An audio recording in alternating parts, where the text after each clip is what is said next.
So, as the bombs have dropped on Florida, the explosions go by. As you all rush into the vault, gathering into your places, some of you may have come to this vault seeking the shelter, saying, I was here because I bought a ticket. Some of you may came to the vault because you wanted to find a new life. You were given it. Some of you may even see that, hey, I was just asking for the best thing that I could do. In doing so, you all went into this vault for one thing or another. It was cheap. It was easy. It was rather convenient that it was right next to your town. In doing so,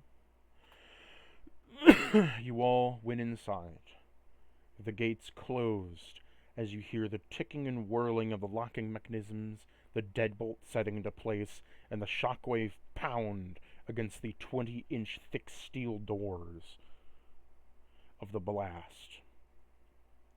You're all escorted to your quarters and such, and over the many years that you've lived in this vault, you can recount times of partying, 4th of Julys, and happy memories. But that's not what happens now. Now, you hear a blaring alarm, almost sounding like an alarm clock, stinging your ears with its annoying call once again as you have to wake up from your slumber.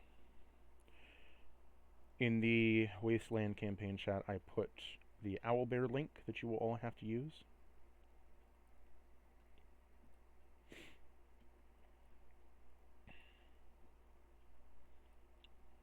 What is cool?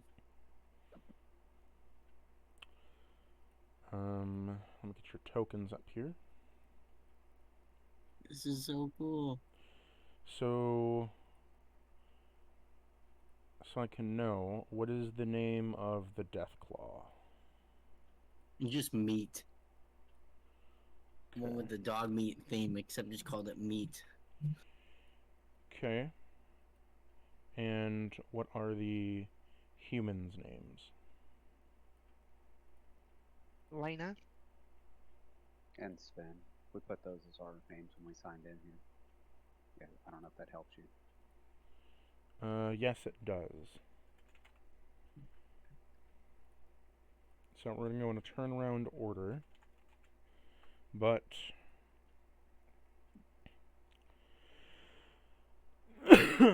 Lena, you hear alarms buzzing and whirling like an alarm clock.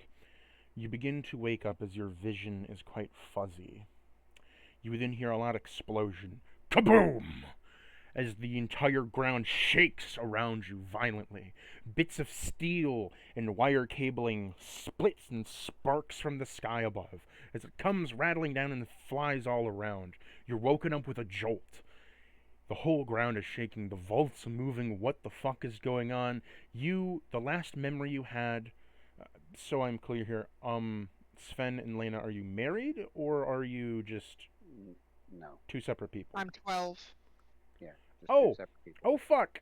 Oh god, I didn't read that. Oh shit, I'm sorry. Fuck. I apologize. That would be awful. That would be a crime.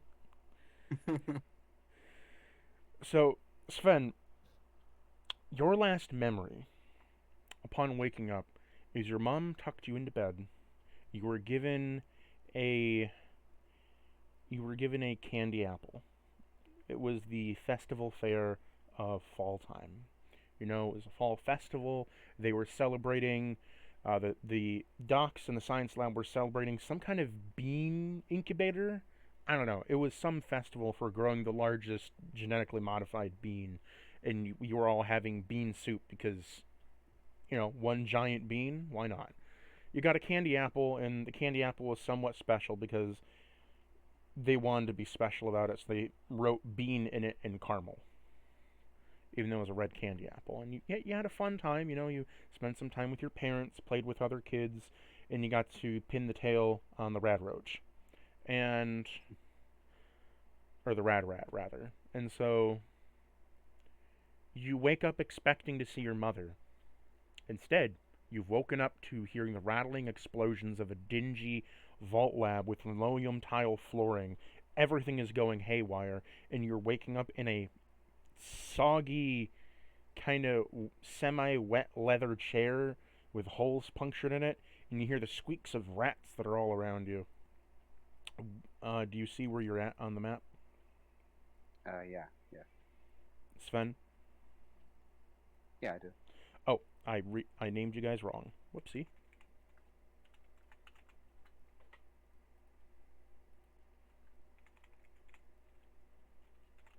I'm asking if Sven sees herself. I'm Lena.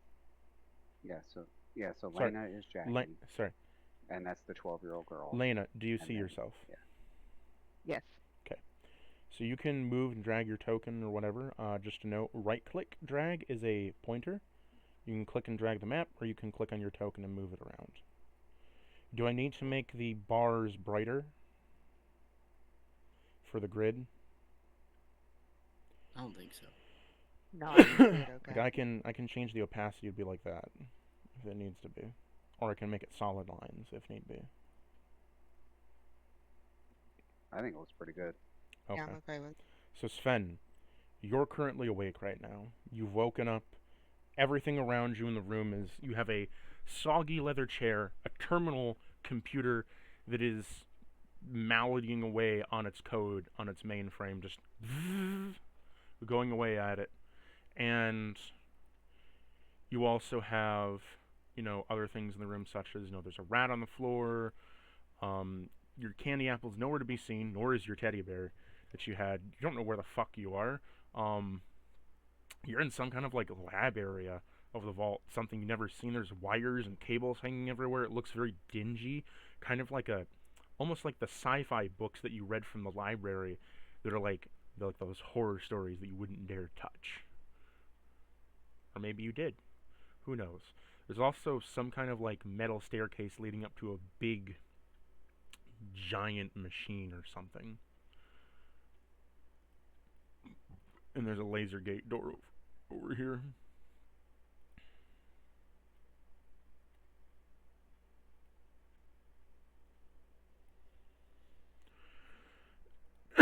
What do you want to do, Lena?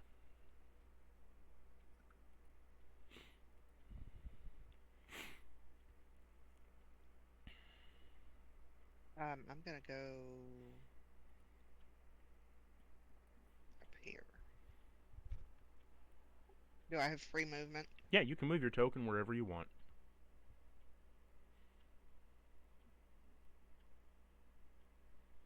So as you approach the laser gate, you see in front of you the spectral kind of like laser just just kind of like being there right up in front of you. You've never seen a laser gate before. You've heard of them from like various things, or like maybe your dad just talking about them, but next to it is a terminal on the side of the wall here.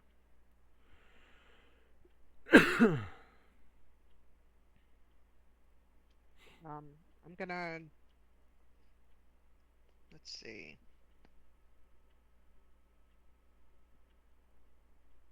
I guess roll to investigate. Sure. So there is a dice feature here in the Owlbear. So you're going to look at your general checks, roll me a d20, and then just like add your modifier.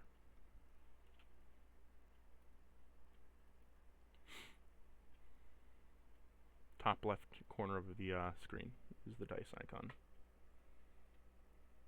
Okay, so I've got the die up here, so I'm gonna roll. Mm-hmm. 3 plus cool. what? I'm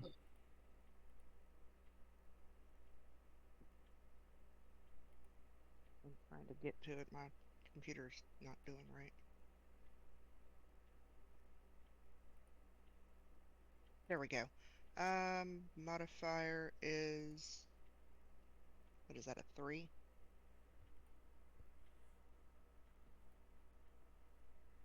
I believe that's a 6. I can look at your sheet and tell you.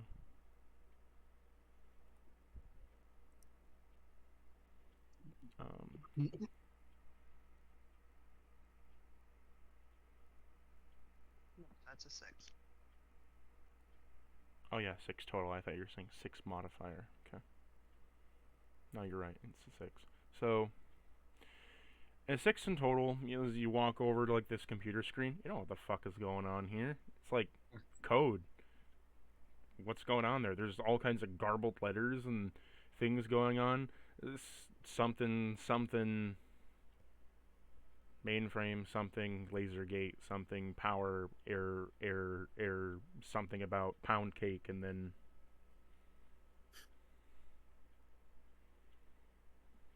Fuck, I say.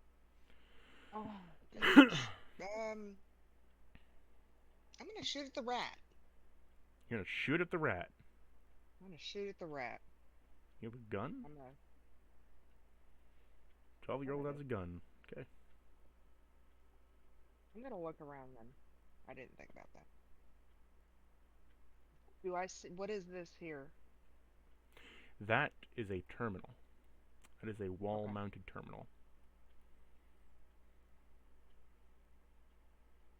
I'm gonna approach that. I see my dad looking at that thing all the time. So you approach this terminal, and it's not whirling with any text. Instead, it's open. The login password's already open. Seems like a guy has been typing in here. There's a couple logs. There's like there's the work entry log, and it's like personal project XOXO, and then there is another one where it's like science project 2.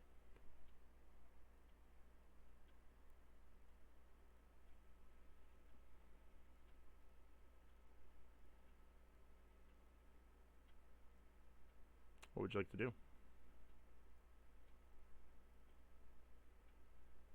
I'm gonna open up the science project. You open up the science project to kind of show that he was going through the bits and pieces of things. So, as you go through the science project, you come to see that reading through it, right, it talks about how they are wanting to do a cryogenic freeze, and how recently the research they're going into is being quite stable. They're finally almost getting to the point where they can reverse engineer lung capacity to be gill capacity, and how they're thinking about experimenting with different kinds of human-formed gills. Whether that be we could have the lungs fill with fluid and then extract the oxygen from there and be a more complex system. Some are saying that's a dumb idea. We could just do, they hold their breath. Some are saying we should have them grow an extra set of lungs so they could have double the air capacity and they could be like dolphins and stuff. And then people are like, no, that's stupid. And they're like, well, why don't we triple lung capacity? No, why would we triple? Why not double it? And then it goes through like a long list of like stuff they've been doing, like each idea then being genetically experimented upon. And then it like goes into one log where it's like, yeah, one of our scientists messed up, and it's like, well, how did he mess up? Oh, he messed up by he took the wrong gene splice. Well, how did he take the wrong gene splice? He's like, it had reptile features? We only have fish DNA. How the fuck did he get reptile features? I don't know. Took the wrong gene crate? What do you mean wrong gene crate? We only have genetics from, like, the gene storage facility. What do you mean gene crate? Yeah, he found this random crate in the bottom of the bunker with an E slapped on it. That's odd. It's like, yeah, I don't know what it's about. And he took the gene and a giant salamander grew. Giant salamander? Yeah, it has horns and scales and claws, and he's like, keep that locked in the cryo freezer.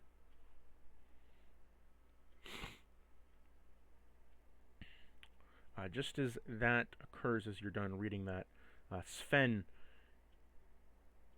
a little bit about your character, please. Sure. He's 20-year-old sergeant in the Marines, and he was home visiting family when the bombs went off. Gotcha. So, when you awake, right? You were going and running with your family to, go to the vault. You were worried. Your family was worried whether you're going to be able to get in or not. Because you're a Marine, you already have access to base level civilian vaults. It's nothing compared to a military vault, right? You don't have any like fancy, you know, mesh categories or any fancy like robots or anything to take care of you. It's all pretty civilian staff and old civilian staff at that. But you know, you want to help get your parents in, your family in, and you were assigned to, because you're military, you were on security detail.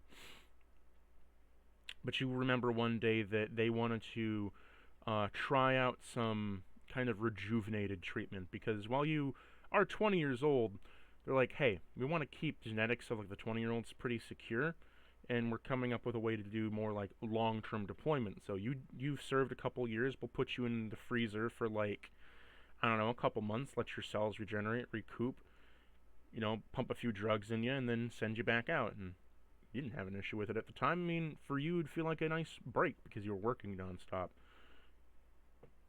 So you were thinking about it, you went to sleep, and now you're waking up and you are in the cryo freezer. So they did it without you ever really saying yes to it. And now you're stuck in this metal tube. And you also feel that it's shaking, and you can hear the sirens blaring. And in your mind, you're like, fuck, this is bad.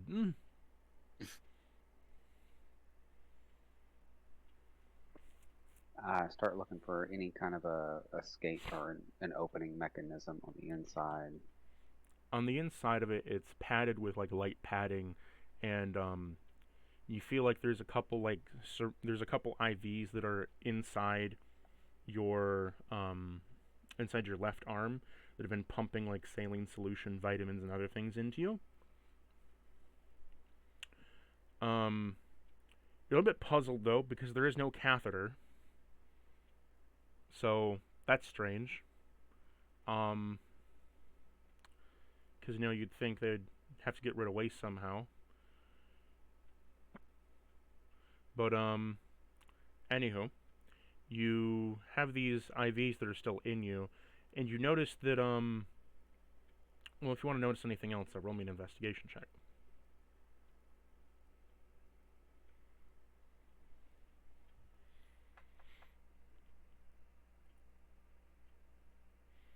And it's a D20 for this.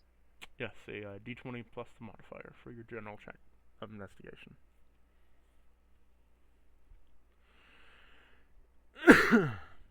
Ooh. Wow, we're rolling fucking terrible. You know, life or death be investigation. damned. Who knows how to get out of these cryopods? They're like built like sardines, metal coffins, so to speak. You're not a science boy. You're a military man. Fuck thinking.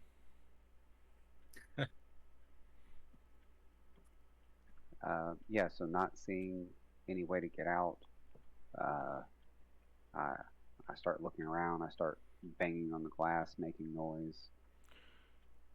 Lana, from behind you, reading this terminal now, you read the last entry and you start hearing thumping from the weird fridge-looking thing up on the metal grate over there behind you.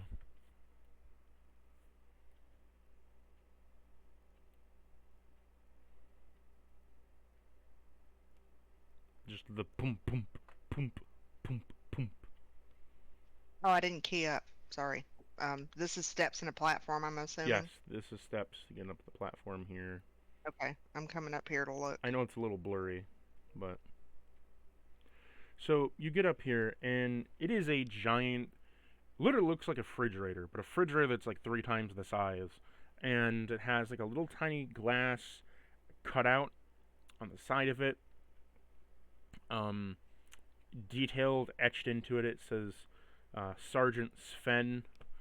And then to your left, you see that there is a, not so much a terminal, but there's like a big control panel with a giant screen on it in red that says error, cryogenic freeze, heating. Error, heating coils overheating. Error.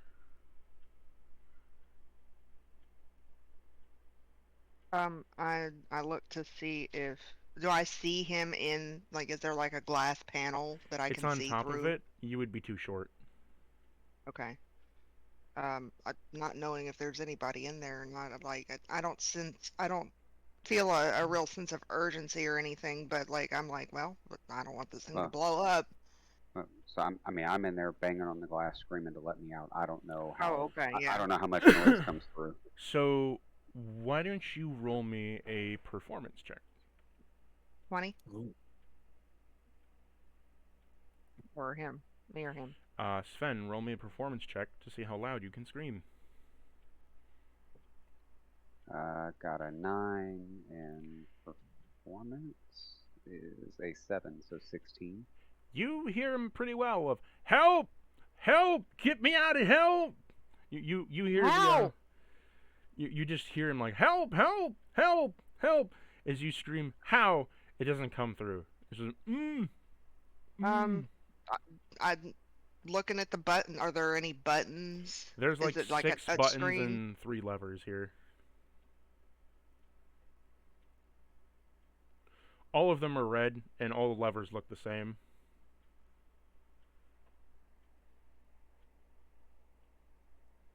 Can I roll a perception check? You can roll me a science check. Okay. So, here's how we do skill checks. So, in the character sheet, you're going to notice that you have your skill. So, make sure I do this correctly. Look at your sheet real quick. You're going to have your skill, so you're going to look at science. You're going to see what the skill point number is, right? So your science is 30. You have to roll a 1d100 under a 30 to pass your science skill check. Cool.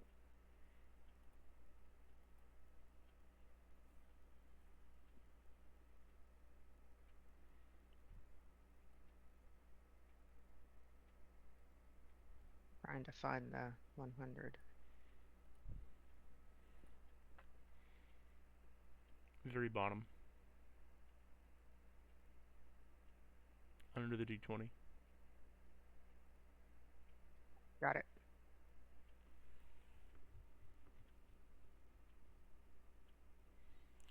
You fail. Yeah. Mm.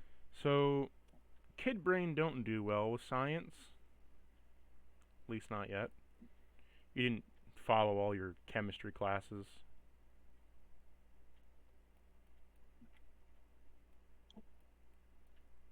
I'm just gonna start, I guess, pulling levers, and I don't like banging on the thing back. Anything I can do to try to get him out. Which button will you press out of the 6?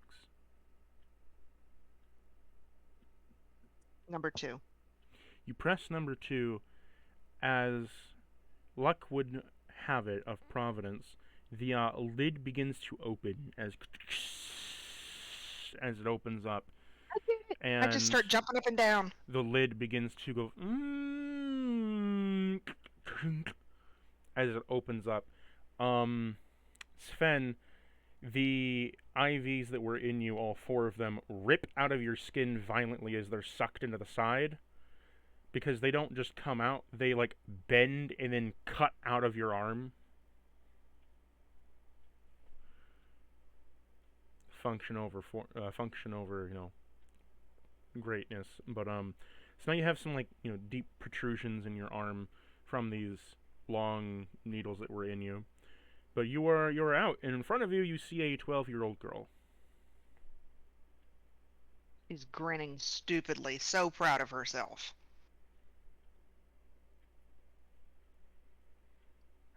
Come out, I'm kind of clutching my arm to stop any kind of bleeding from it.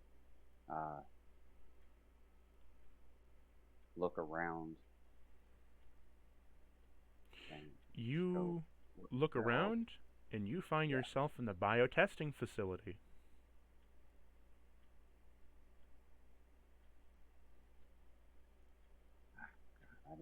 I did not agree to do this. Oh, now Where you're is really everybody? quiet. Sorry, I did not agree to do this. Where is everybody? Who are you? I'm Lena. Do you know where my mom and dad are? You haven't seen anybody else yet? I can't even get out of this room. There's like laser bars over the doors. Do you know how to open those? Well, let's take a look at this. Look around, and I see the computer. I'm gonna head over to the computer. As you head over to the It talks computer, about a bunch of weird stuff. you see there's a personal project XOXO, and then the science project log, and then just like some open logs of just general check-in log stuff. Look at the personal project. You look at the personal project to find that man was very lonely in this operation, and he had his eyes on an assaultron for his own personal use, because he's like, well, it looks like a woman, and with the right modifications it could feel like a woman.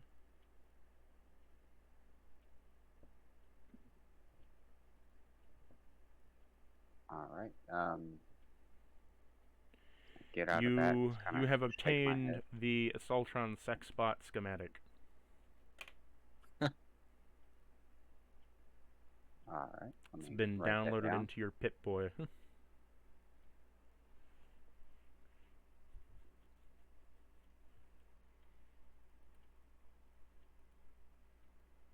You said Assaultron sex bot schematic. Yes.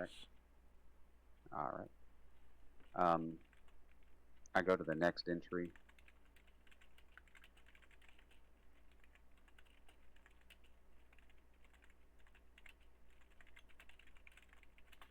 So the next entry, you go to the next entry on the like personal project list, or are you going to the next entry in terms of like the science log or the daily check-ins? If there's anything else on the personal project log, I just kind of keep going through that, and so The only thing else that you find interesting in the personal project log was they were wanting to see, because they said, okay, another personal project that he had doing is he's like, hey, we're currently running on a plasma reactor, which the fusion reactors that we normally have are fine, but we're running on plasma reactors because this is a bio facility, and the fusion reactors emit too much radiation for us to do our jobs correctly. And they're right above and below us, meaning that, all tissue samples essentially grow tumors out the ass. And so he's like, what if instead we were able to siphon a bit of that plasma into maybe some defense technology? And it just kind of goes into, setting up a personal project for maybe rerouting some of the excess plasma energy that they're not using into a personal project of his, which would be charging capacitors and making his own plasma ammo.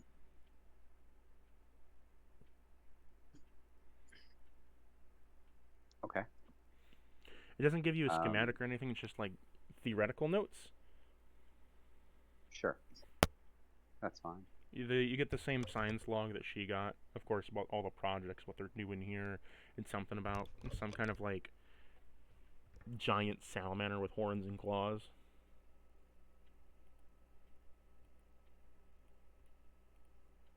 All right. How well do I know my way around this place? Like, do I know where I'm trying to go? Like, where these doors would go normally? You wouldn't know where these doors go. You know of the bio facility in the sense that you were told of it when you came here as a part of the military, but you weren't. There's a difference between military personnel and Vault Tech personnel. Vault Tech personnel were allowed in here, not military, but you heard a little bit around the block of that this is kind of where they were trying to experiment with like bioengineering foodstuffs. You didn't know to what extent, but given that you just woke up in a cryo freezer, probably not the best. So I want to look at this red door or whatever here. Laser gate. Yeah.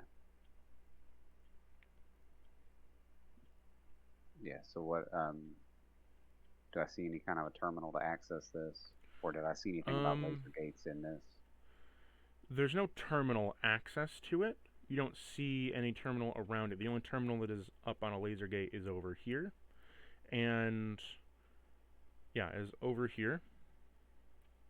You'll see there's a manhole cover over here, like a vent cover. Okay. Yeah, come over here and I look at this terminal to see if we can It figure is anything out. currently garbled. You'll have to dehack it.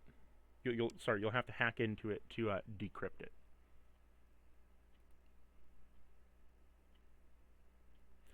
So I would need a science skill check from you.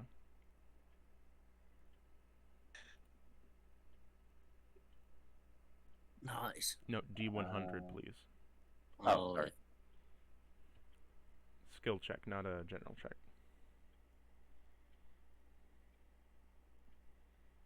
I definitely don't have that.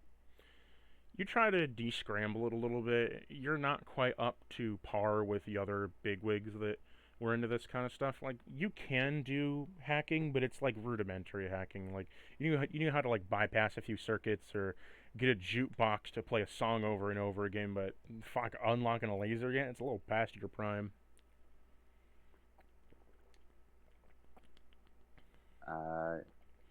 Yeah, kid, I don't know how to get out of here either. However, you did guess the first letter of the passcode. G.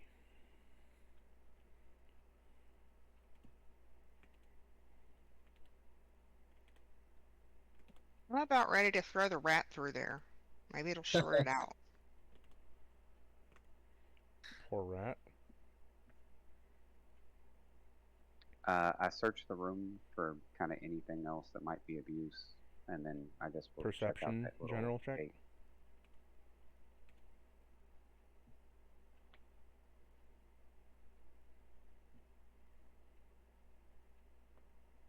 Uh, 11. Okay, so your general check comes back that you saw the manhole cover from before. You also find that there is a makeshift cot at the edge of the staircase that you have over here. Right here, there's a little cot, and it has a little backpack in it. All right. I looked through the backpack. You look through the backpack. You find a car battery, jumper cables, and spark. The jumper cables are custom made in the sense that they are in the form of the breaker plugs.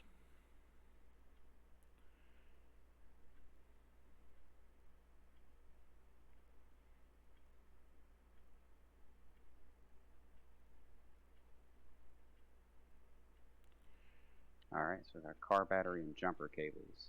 All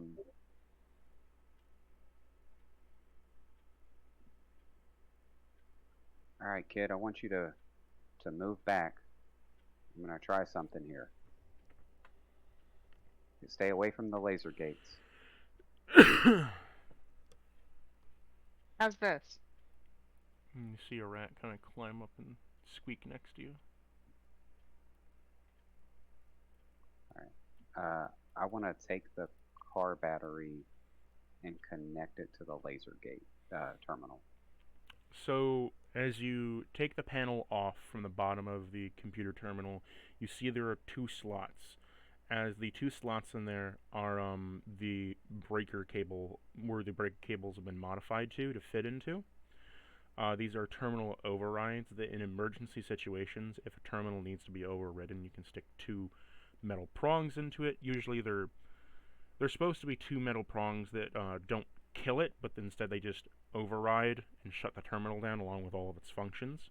But in this case, you're frying the computer. But you stick it in, and you hear a loud as you begin to see the screen bug out, and then it begins to smoke, and you just hear as smoke begins to rise from it. You just hear the laser gate is down on both sides. Oh, I was hoping it was gonna blow up.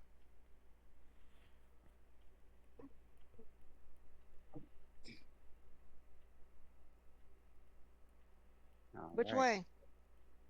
I pull the battery and the cables back off if they'll come off, and throw it in the backpack and take that with us. Okay. I really don't know where we're at, kids. So let's. I'll come down to you and let's go this way.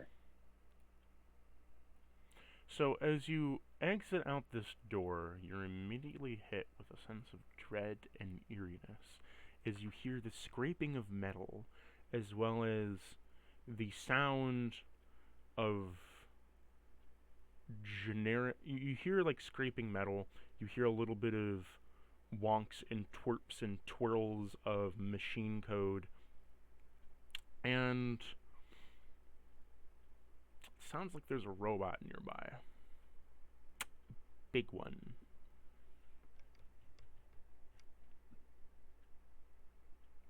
All right, where does this door take us? Like, Just right right out out here. here. Okay. All right, just stay a few steps behind me, though, kid. I don't want anything to happen to you. And as you come across this area here, you hear the scratching of metal get further as it's coming from this dark alleyway, this dark hall. As it's getting further, and you can hear the whirling sound of gears and cogs and whirling servos and sparks. You also hear hissing. Not hissing as in like a cat hissing, like hissing as in acid. All right, well, let's keep moving, kid. Let's see what we can find here. I want to go back. Let's see if we Lena, can find your parents. do you turn around at the hissing noise? I mean, I'm kind of looking all over the place, like just eyes darting everywhere, but yes. You briefly get a glimpse of something moving in the darkness down here. It has a There's something over there. neon green shell and spiked red tips as it scuttles and then moves away into the shadows. There is something really weird over there. It had like a green shell and red spikes on it. Do you see that? No, let's get away from Get where out of that here. might be. The whole vault begins to shake once more, rattling everything around you.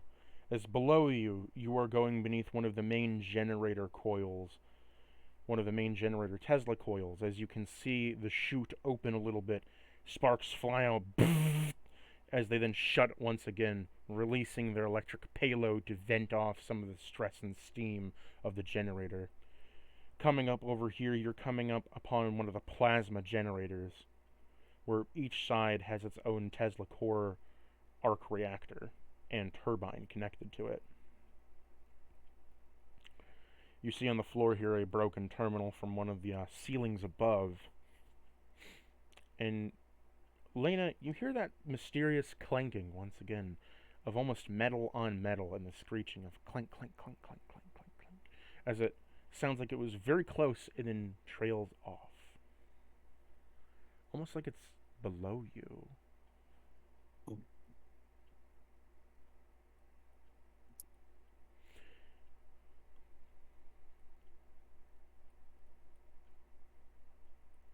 All right, let's keep looking.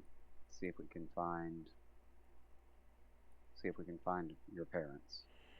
See if we Now, can find a map of this place. before you continue, Yeah. Meat, your turn. Meat, Ooh, nice. who are you before the bombs?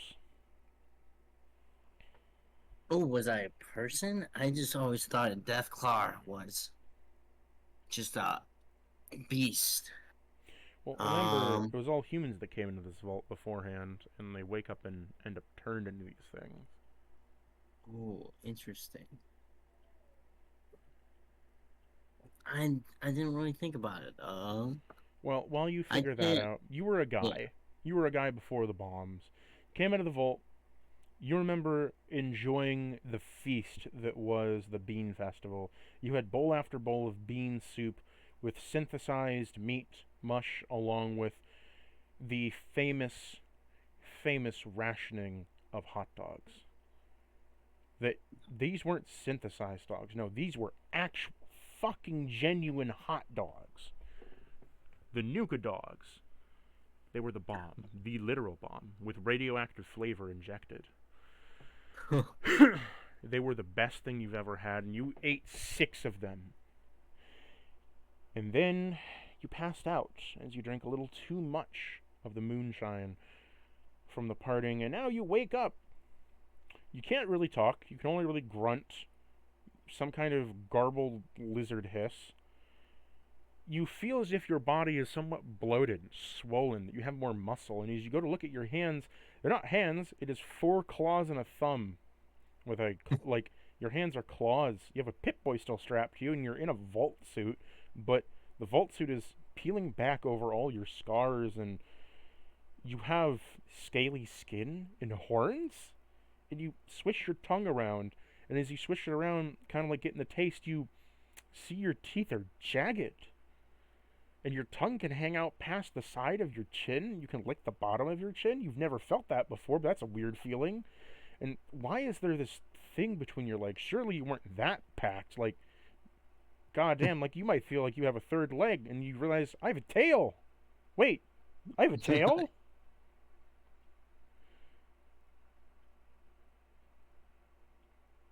But, you know, sadly, you don't have another piece of junk with you. Your other bat's missing.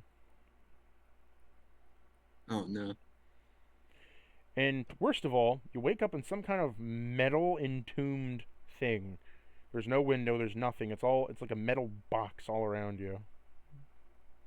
And you hear sirens and blaring noises, and the ground and the walls are shaking, and you hear something go punk as it lands on top of the metal thing, of the metal sarcophagus.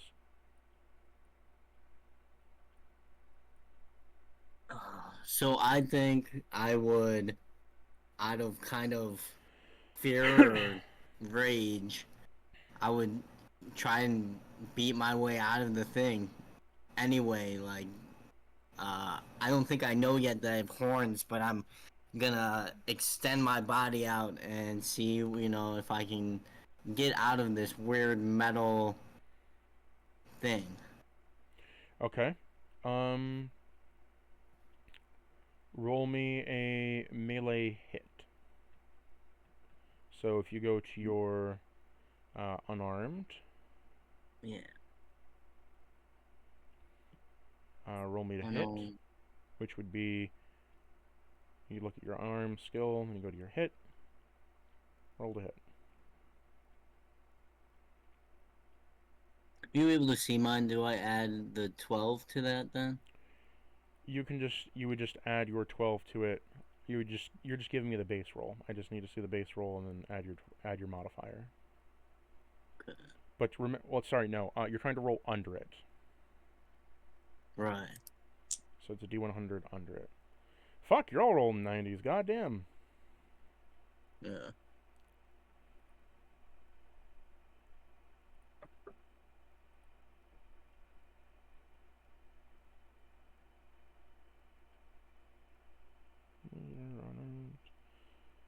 Yeah, so you gotta roll under a 71 for your unarmed to hit.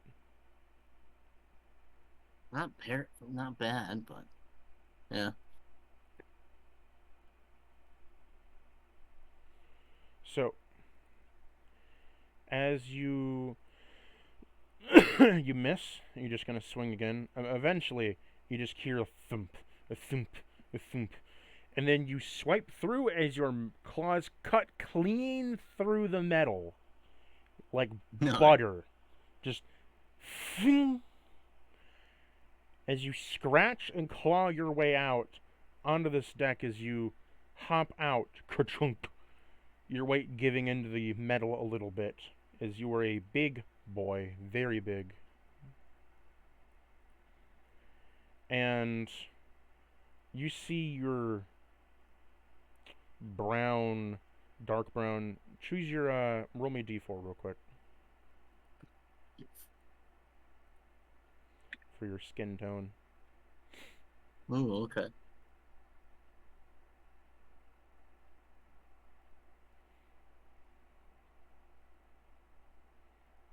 What'd you get? 4. Okay, you're albino. Oh, cool. So you're white, you're pale white skin, of scales and all, and your Pip Boy's working just fine, but you can't really work your Pip Boy with your large bony claws.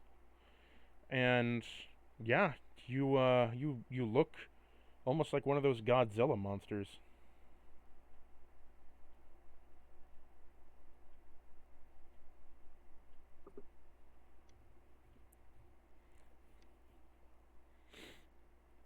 I How do think you? panic would just set in, and the first thing I would do would be to make a large, big scream. But I don't think it comes out as a scream. It comes out more as a. As you I don't. roll me Yeah. performance check real quick. Okay. A performance check is a 1d20. Oh my bad. That's so. Skill checks, meaning the skill point based things, are 1d100. General checks are 1d20 plus the modifier, just like in D&D. Oh well. So Ouch. you tried to do a human scream. It came out as a blindly humongous roar, and the two of you, Sven and Lana, hear the sound of a bear moose hybrid mixed together with a distorted low pitched human scream.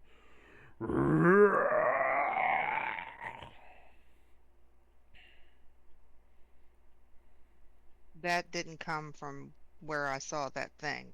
Did it? No, that came from a general direction from in front of you as it echoes and pings off all the walls. Oh God. Oh God. Oh God. What are we gonna do? Um, I think we So, need to go back. meet. You are locked in a room. Over to your left, you see a metal door, and over to your right, you see a reinforced metal door. And over here, you see a grate.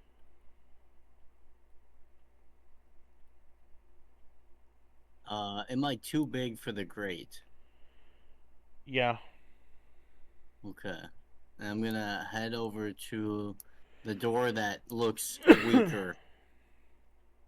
So as you head over to this door, what do you want to do?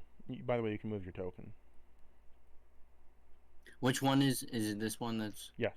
You move over to the weaker looking door, as it kind of just looks like a normal, metal door. It's not even locked. You could just push it open. I do so. You push it open to see this is living quarters of somebody.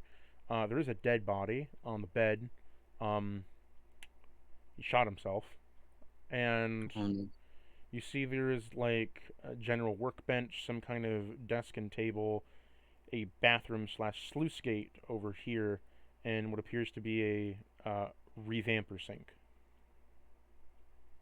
Oh, I definitely look in the mirror of the sink to see.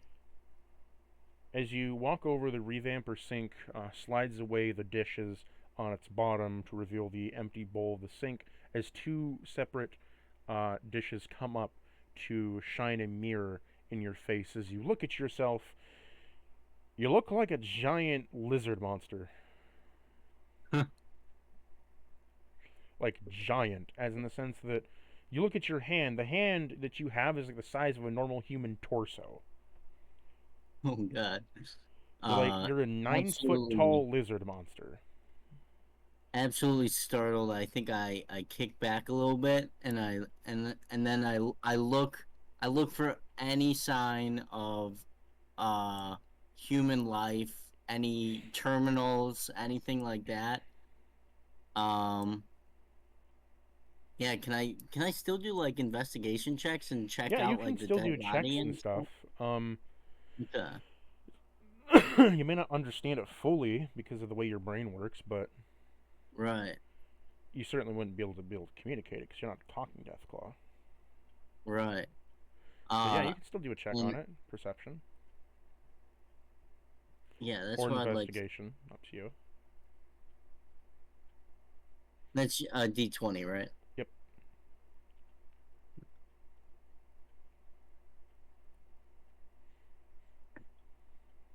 Ooh, a 6. Yeah, seems about right. So, yeah, that was 6 with your modifier, or just 6 rolled? That 6 was just one rolled, roll. and then 7 in total. Okay, so just a modifier of 1. So, you look at this person, he's dead. Obviously, he shot himself because there's blood all over the gun and his face and the wall behind him. Um, Beyond that, it doesn't really look too weird. It looks like a normal lab tech. Like, normal lab guy. He's like in his like mid 40s, maybe. That's about it. Now here's a bad question. Do I get hungry looking at? Yes. Oh no. I I think I would eat any of it if I was at all hungry. So Just this your animal instinct kicks monster in, thing. right? Is you haven't eaten in a while. You're hungry. But being that you were once human, you're looking at a human, and for some reason, it doesn't feel wrong. Your brain is screaming at you that this is wrong to eat another human, but your animal instincts kick in. It doesn't feel wrong. You just see meat in front of you. Ooh.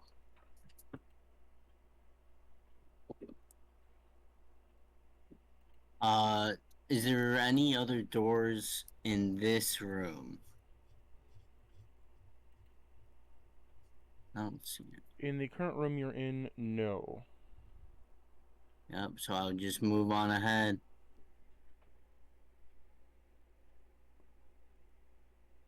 And I have it zoomed in so I can only see like that 20 feet of my perception. So I really don't know what I'm about to get myself into. I'll be right back. I have to use the restroom real quick. Okay. BRB.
What's up, pup? Hmm? Okay, I'm back. Sorry. So No. you're in this bigger room now. You have the reinforced door that's over here. What do you want to do? Definitely go to the reinforced store and immediately attack it. Okay, roll to hit it.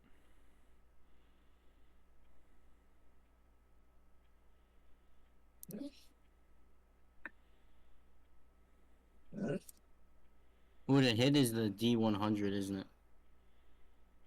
Yes, you roll the D100, and if you roll under your hit, you hit. So you hit. So you hit the door, and you slice clean through it. You knock it off its Nice. hinges. You just waltz on through.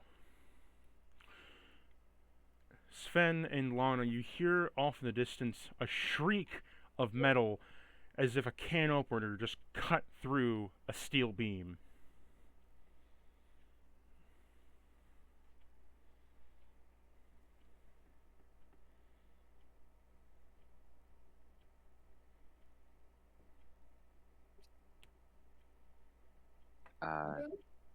Come with me, kid. Let's try to get somewhere where we can be a little safer.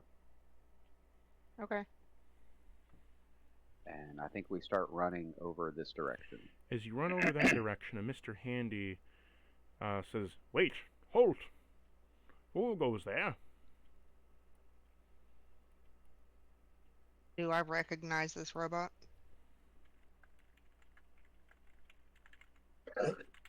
You wouldn't recognize, like, you recognize that it's a Mr. Handy, right? But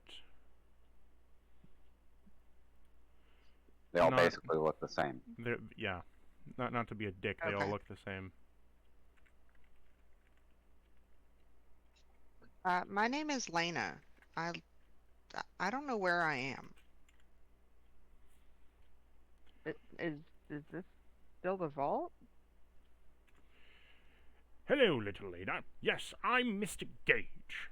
I'm the Mr. Handy that helps the people down here. You shouldn't be here, little one. Please escort yourself with me back to the main facility. Okay. The place then shakes as he says, "Quite the rumbly day we have here in the laboratory.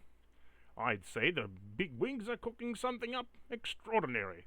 Could be just another little quake. Have nothing to fear. I'm sure it will be all right in the end. Blasted rat!" You then hear a bus on blaze that cuts in half, kills the rat. Pesky vermin they are. Just kind of sweeps it and shoves it off the side as it falls down the ravine of like hundreds of feet down. "Be careful, the bridge is quite rickety, but you're safe. After all, you're not a 1,000-pound robot like me. If my thrusters gave out, I could scarcely believe what the fall would do to me."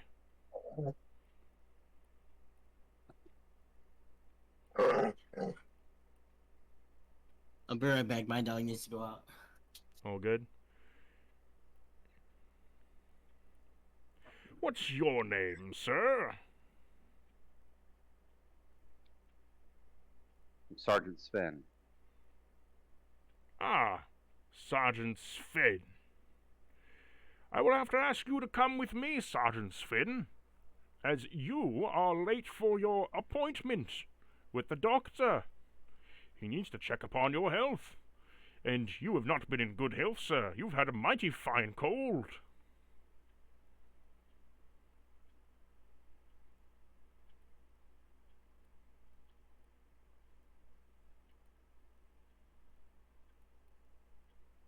Just want to get this little girl back to her family first, and then we can go see the doctor. "Do not worry, for I am programmed to help all vault dwellers, for I can get her back to her family just fine.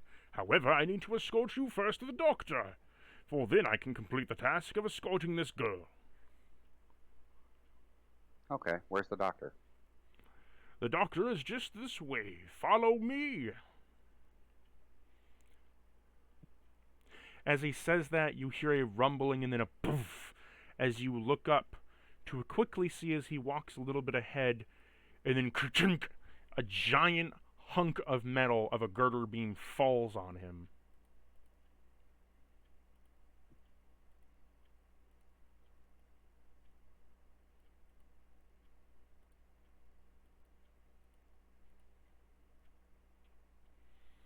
Crushing him completely as it hangs and goes, as it hangs off the sides.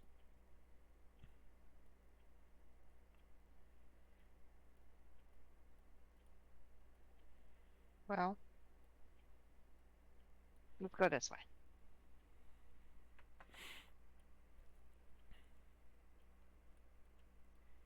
I want to look around here on this platform we're on. Did none of you flinch when the giant girder takes him out?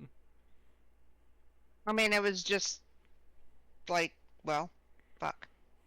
All right. Fair enough. Yeah, we need to find somewhere. Something doesn't feel right here. It shouldn't be falling apart like this. No, I've never seen it like this. So what are you gonna I'm looking around for like do? any kind of hint as to where we are. So you're currently on the middle platform, as you can see between two bridge points of this area, here and here. You can see there is a right bridge and a front bridge going forward. Beyond this front bridge is a metal gear door. It appears to be a deadbolt door. As well as off over here, you can briefly see there is some illumination glow over here. As well as an illumination glow over here, what appears to be another cell area. And you just see there are rats kind of scurrying around. Do you think we need to see if there are more people like you? Or me, even? Last thing I remember was Mom putting me in bed. That was not my bed. Sure, let's see if we can find anybody else. And with that, we will proceed over here.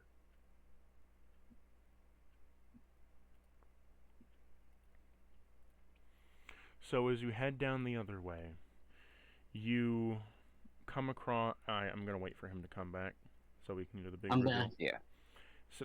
So you slash open this door, as you did before, and they heard the sound.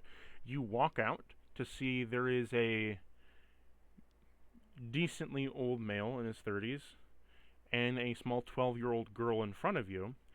Sven and Lana, you see a giant lizard monster I lose my shit.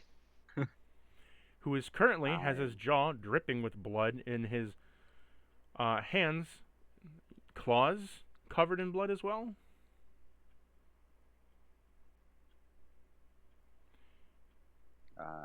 I attempt to grab Lana and run this way. Okay. When you do so, I want you to roll me a athletics general check to see if you're able to carry her and sprint.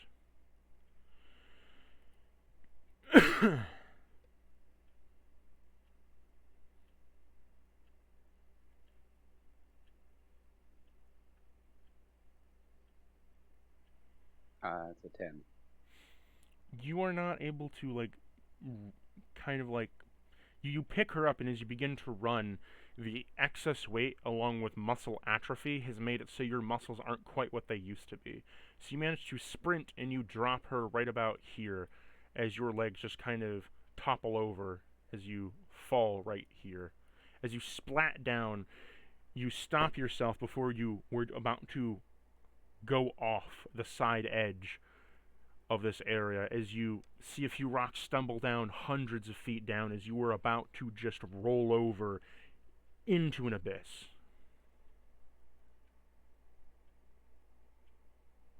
Hey, what the fuck?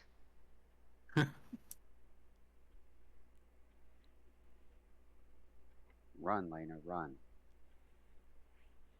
Which way? Meet. As you see them run away from you, wide-eyed, what do you do? I think I would try and get as low as possible and try to make myself seem as small as possible. But ultimately, I'm going to try and speak to them, and I know it just doesn't work. So, for getting as low as possible, I would say roll me another performance check.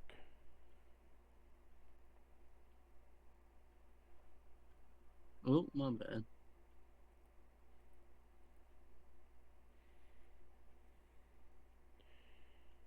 Okay. D20, please. No, you did. D20. Yeah, D20 for the general. Oh, yep, seems about right. You try to hunk down. Instead, you kind of just stretch your legs and then stand up even taller than before. As you go to speak, roll me a speech skill check. That's the D100. What do you got to roll under? Speech. Let's see. I need a 20. Oh, Yeah. under skill points or under hit? It's under, well, hit is for, in case the stat is required, it'd be under skill points. Okay, so under 17. And I Yeah, got no. 32. So you try to speak, and Right.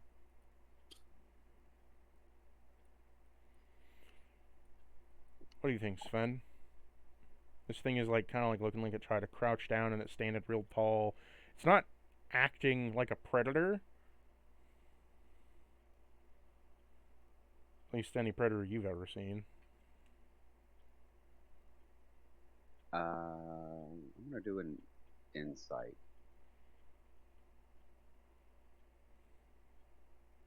Okay.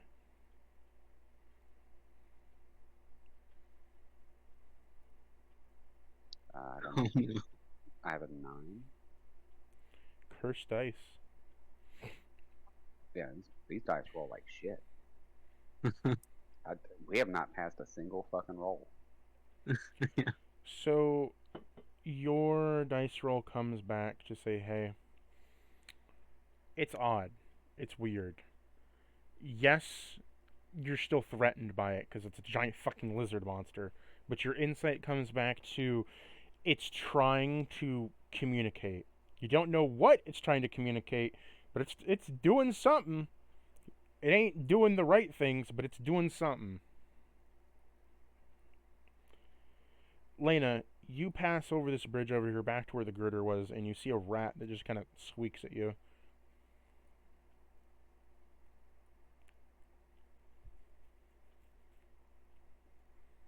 I try to pick it up. Animal handling? Was that a 20? Yep.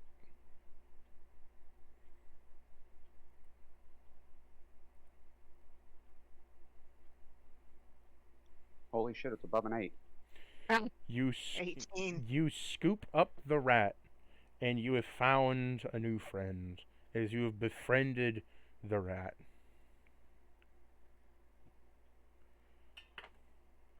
What would you like to name him? Pookie. Huh? Pookie. Spooky the rat. Ben, are you okay? Yes, stay back for a minute. I'm gonna try Okay. getting. I'm gonna try getting closer to see if I can figure out what it is. If anything happens, run back to where we started. Find your parents. Okay. So I slowly start to approach. Meat, do you do anything?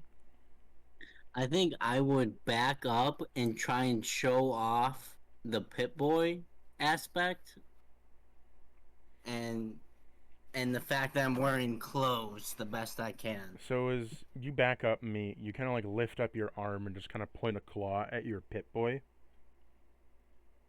Yeah. And like you just kind of like point a claw like around you. You tear a little bit of your vault suit doing it, but you just point at the Pip-Boy a lot. In the research that we saw about him, did it say anything about him being aggressive? No, it just said that like they found a genome sample, found the wrong genome sample, and were like, "Fuck, that sounds scary. Lock it up in a test tube and don't let it out." Gotcha. I read about this thing. I'm gonna. It's got a Pip-Boy on it and a vault suit. I'm gonna get a little closer, and I continue to just slowly move forward. Okay. You just got into my perception, so I'm only actually now seeing you, I guess. You were somewhat blurry before, and now you actually can see him now. So as I get here, I say, "I'm Sven. Who are you? I would. Can I understand him? You can hear speech. You just don't talk well. You talk in like Okay. monster sounds. You can try to roll a speech check to see if you can a speech skill check to see if you can Yeah, I'll try. You know. speech is speech. It won't be talking necessarily, but Yeah, I'm kind of looking to see if it's got basically intelligence, like if it's responding when, even though I don't know what it's saying, if it's responding when I ask it a question and so upon communicating. asking the question, right? Meat sort of responds in like a garbled growl sound of a mixture of animal noises, but it's weird in the sense that the animal noises are they're not enunciated. They're like enunciated very sloppily.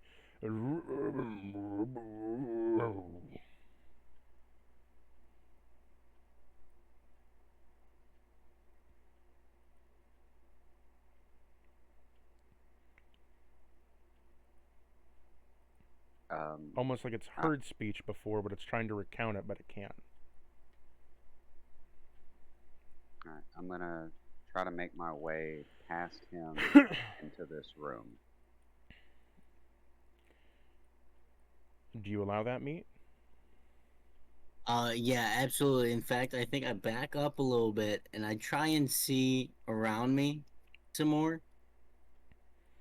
You see to your right is a giant ravine that goes off of the cliffside, and to your left, he just walks into the area here. Also, sight only really pretends to if you're in battle, right? Or like in the Oh, okay, overworld cool. distance. It has nothing really to do with roleplay scenarios. Good to know. Like if you're in the overworld, it'll matter, but not so much in like the like a little roleplay stuff. If you get in combat, then it matters. Okay. So I step in here and I see most of this place is fucking wrecked, right? Yeah, the doors are the door fucking was ripped off their hinges. slashed open off the hinges, cut into smithereens. There's big bloody step marks everywhere. You see that there was a big giant dent over here. This whole contraption of the cryo freezer cut in half. Doors over on one side, top hats on the other. Yeah, so I keep going and I get in here and You see the giant blood stain on the bed, and there's no body. There's a gun there.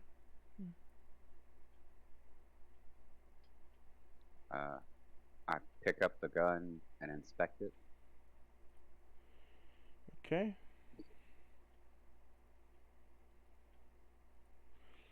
You have found a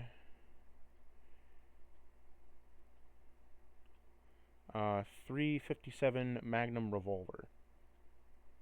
Nice. Has 5 shots in it.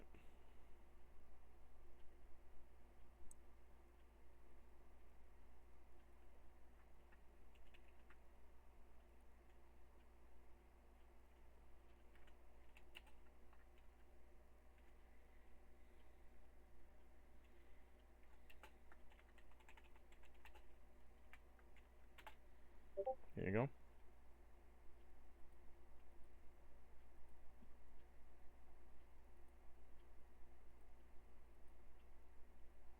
All right.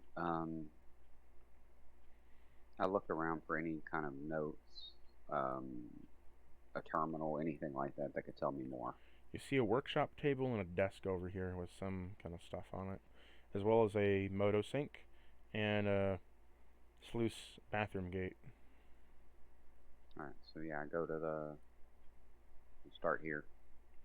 Okay, so the workshop has a bunch of different sketchings and stuff on it. And the sketchings that it's going over is he is designing genome splicing and he's drawing stuff of the thing you just saw outside. The guy was trying to actively make this thing. And he's calling it a death claw.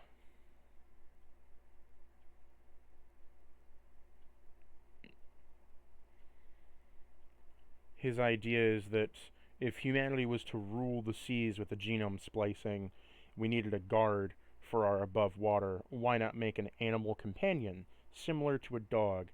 But lizards are just scaly dogs, right? All right, I take those notes.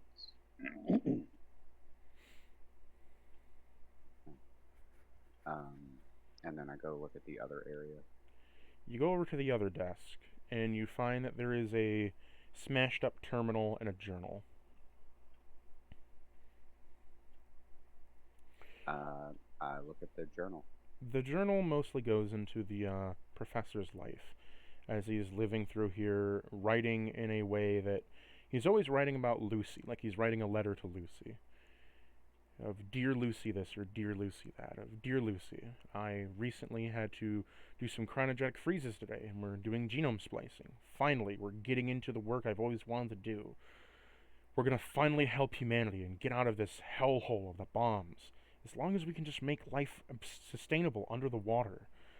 New life can be breathed down there. It can be a rapture event for us. It'll be perfect. And then there's a couple weeks later, as you skim past a couple of letters of day to day of, hey Lucy, I finally think I'm making a breakthrough into my genome research, into my secret private of the death claw I want to make. Now, I know that the other guys don't think that it's all that important or that it's creepy or weird, but I think it's going to make a breakthrough. I think it's going to be really good for us, that I can finally prove that I'm better than just some lab lackey.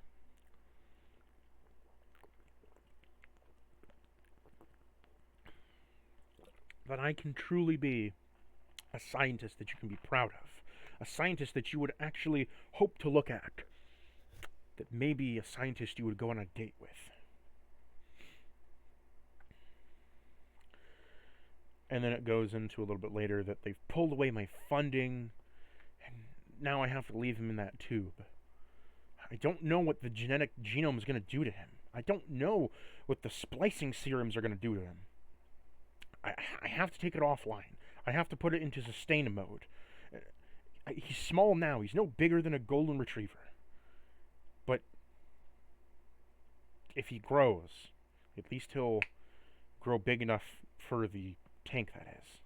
And hopefully one day I can release him. And then the rest of it goes into how he has been getting more and more obsessed with this idea of a death claw. And he's like, what if I've been getting more and more looks, as I haven't been turning in my work. I haven't been turning in my gene splicing theorems. I haven't been turning in my progress reports, and I have nothing to show for it. I don't do aquatic animals well, and I can't stop thinking about this reptile. I can't keep constantly meddling with him. He's almost there. He's almost perfect. If I could just figure out the speech sequence, if I can just figure out how to make the vocal cords better, I can maybe make this an actual companion. Someone who will understand me. A child of my own workings and design. Do we have any kind of a year, like what year it is in these journals? No. Okay. All the years have been scrubbed out. Okay.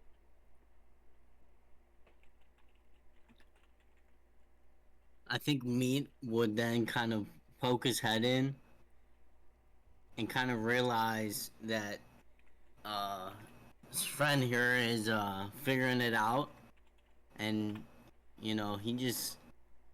he wants to know what has happened. So I look at him and I say, it looks like they did this to you. We'll see if we can get you answers. I don't know. I don't know who you were, but for now, and I kind of look him over and I see bits of gore and meat all over him, and so I say, for now, we'll call you Meat. Nice. You do have a year, though, on your Pip-Boy.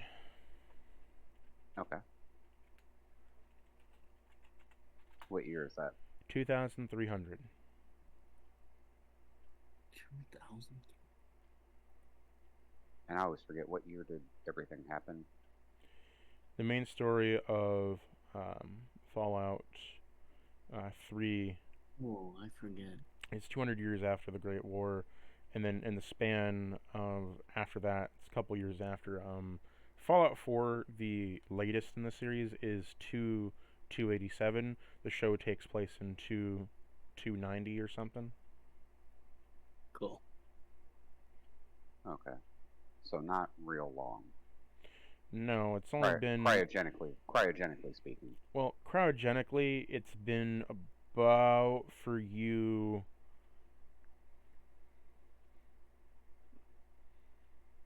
Let's see.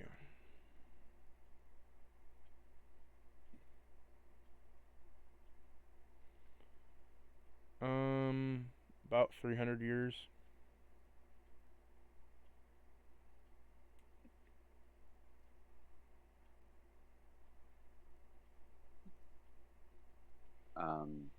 As we get closer, I introduce Lena.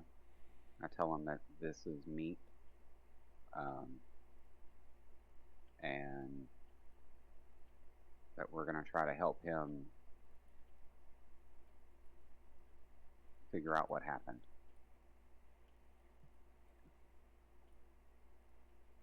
So, Meat, did you go with them? Yeah. Yeah. So, You're not gonna eat me, are you? I think Meat would feel like really bad seeing this younger kid, and he would know that he looks just absolutely terrifying, so he would actually step back, kind of try to hide in the shadows, but he shakes his head no the best he can.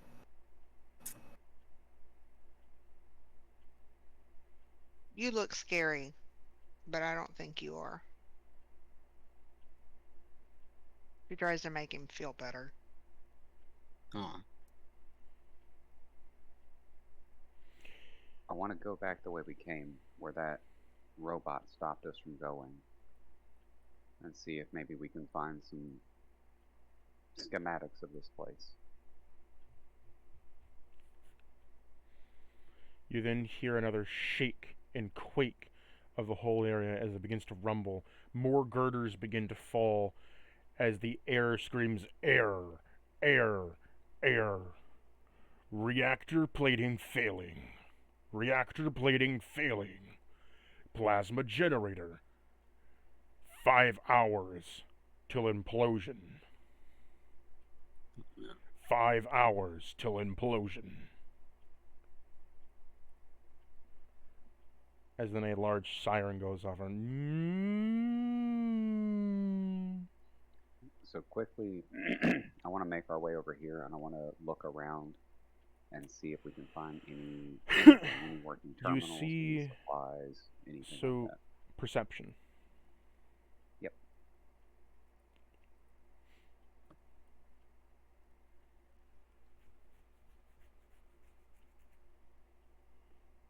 21. Hey, good roll, goddamn. You see right here is what appears to be this would be a freezer. It's been dislodged somehow by like a floor above or something, kind of dented up a bit. You also see there's a stairway that goes into what appears to be a small alcove room, whatever it is. It just looks like a small room that's been, next to the generators, probably where probably where like the main reactor scientist would hang out, and that would be his room. They'd like do shifts and such. It's like, here's my shift, you get some sleep, and then go and like work the reactor, and the other rinse repeat, right? All right, so I guess we start with this refrigerator thing. We try to see what's there, see what's in it. There is Open it a up. lock on it.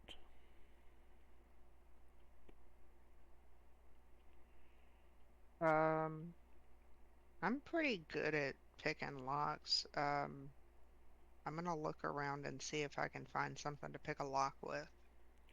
And there's like screws and nails around that you could use.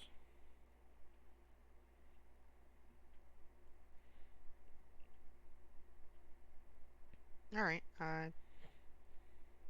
Attempt to pick the lock. Okay. It's a 100, correct? Yes, a D100 and roll under your skill point. Nope.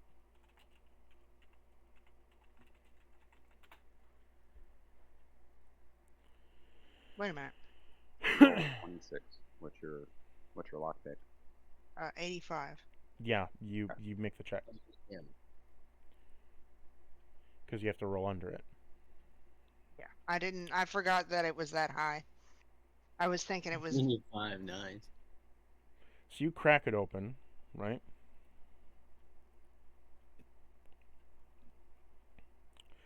After cracking it open, you find inside. You find some first aid supplies like bandages and such. I'll type it out for you. Okay. Nice.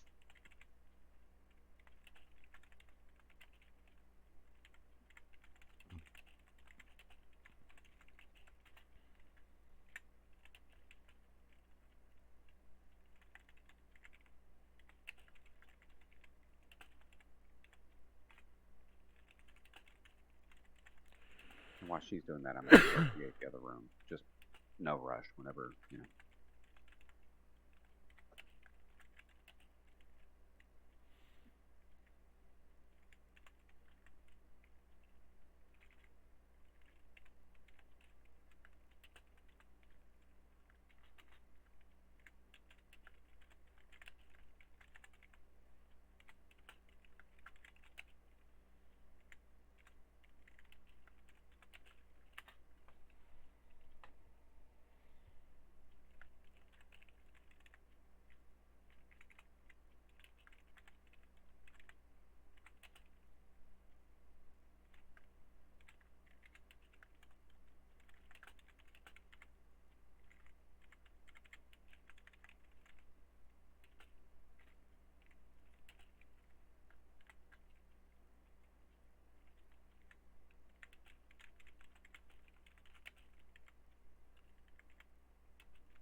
There's a lot in here.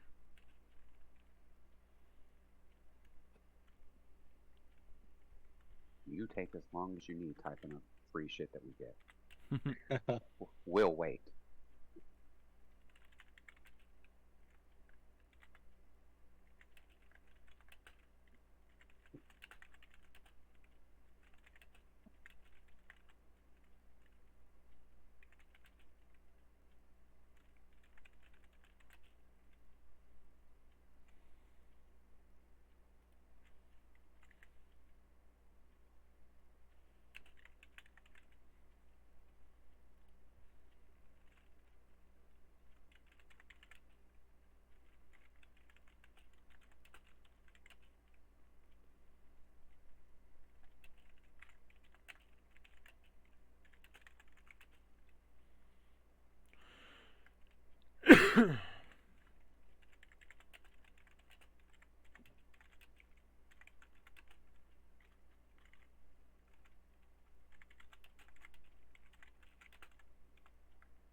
Sorry, it's a lot of typing. No problem. Mm-hmm.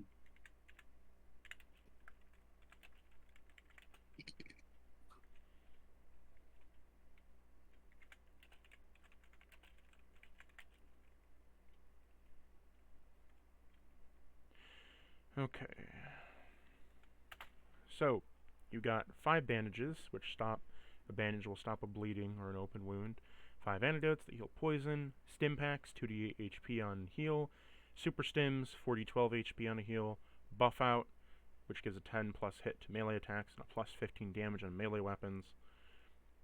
Last 4 rounds of combat, addiction chance increase each time used, and it has 4 uses per bottle. Jet gives you plus 2 AP each turn for 4 turns stacking. If you run out of jet, you'll lose 8 AP, but you can use another jet to keep it going. So meaning that by the time you're done with 1 jet, you have 8 extra AP. You can pop another jet to eventually get 16 extra AP. And keep going with the chance of addiction. And then you have heal salves, which give you very slow healing, but heal for a long time of 10 rounds.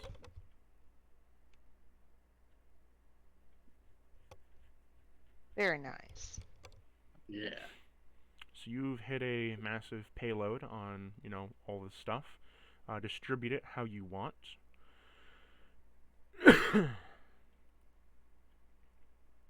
Do we have, like, I'm assuming we have, like, backpacks or something, huh? I kind of went over this with, Joey, but, or rather Sven in this time. I don't really count encumbrance in the game. The only time I count encumbrance is for big items and for items bigger than your person. Okay, fair enough. Or if you're over-hoarding. When I say over-hoarding, I mean like you're picking up every piece of fucking scrap on the planet. Then your weight's going to come into context. Like I said, if you don't abuse it too much, I really don't care. But I need to build my NPC bases. This is not Fallout 4. The settlement does not need your help.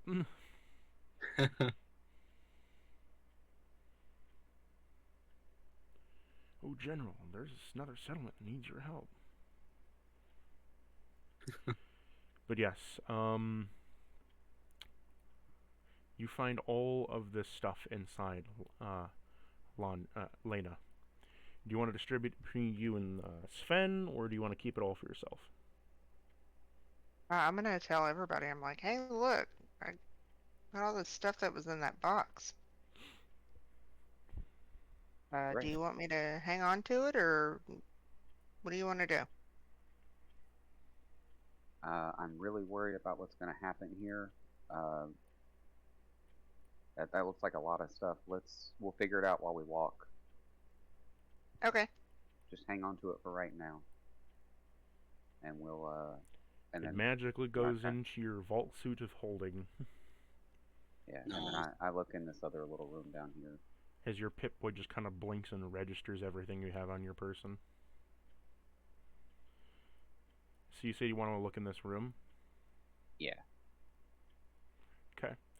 So roll me a investigation check. Back to the battle rolls. Solid numbers tonight. All right, that's a 6. So your 6 gives you the bare minimum. You see there is a locked chest over here on a bed. In the bed there is a rough sack. And there is a hanged up lab coat over here. Hey, Lana, come in here. Okay. I point out the box to her for her to open, and I grab the bag and the coat and kind of dig through those. Okay, so... And I put if the coat has any kind of identification or whatever, I see who it is and I put it on.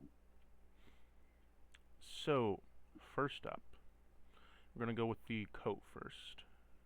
Sure. Let me grab these.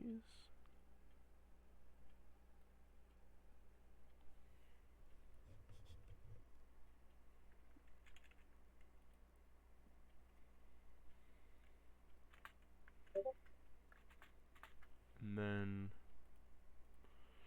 just grabbing the armor that it is.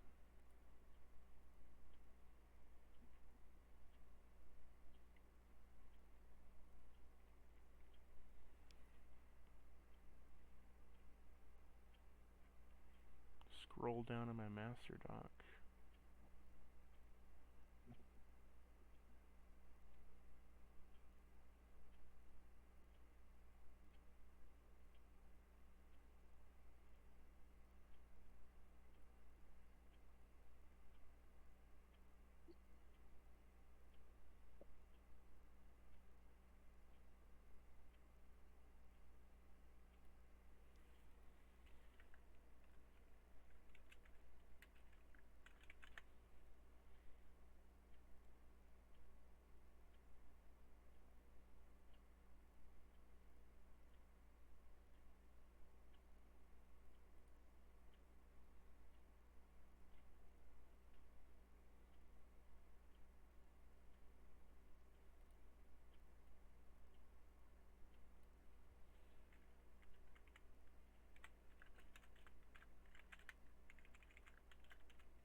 Okay, so you found nerd glasses and a lab coat.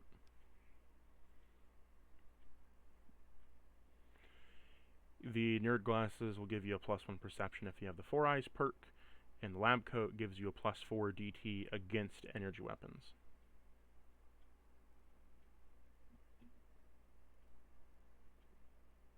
Do you choose to put those on? Yeah, that's fine. Okay, so now in your armor, you are going to take your sheet. Just so you know, you don't have a 4 eyes perk right now. Yeah. I thought I did. No, I was scrolling through them earlier when I saw that on the items.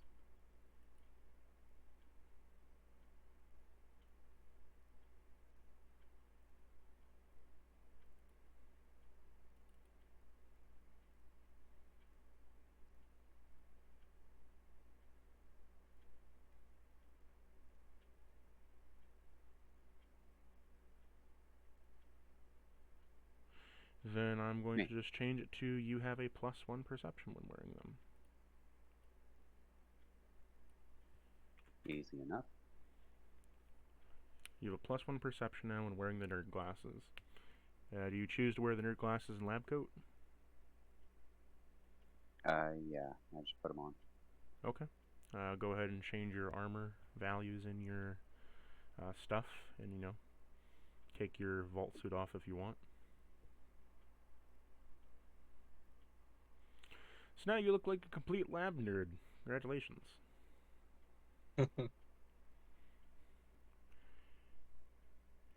To the rest of what you find, the knapsack, little backpack thing, has in it.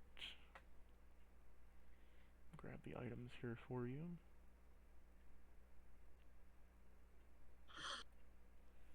So does the lab coat goes in place of the vault suit for the head or whatever? Or not the lab coat, but the glasses. Does that take the head slot? Glasses take the head slot. Well, no, actually, glasses don't take the head slot. They're just an accessory. Okay. The vault, the coat would take the chest slot. Yeah, I got that. Okay. But no, glasses is just an accessory, similar to a hat. It's not technically armor. It's just an accessory item that has stat bonuses to it that can be found. Make sense? Yep. In the pack, you find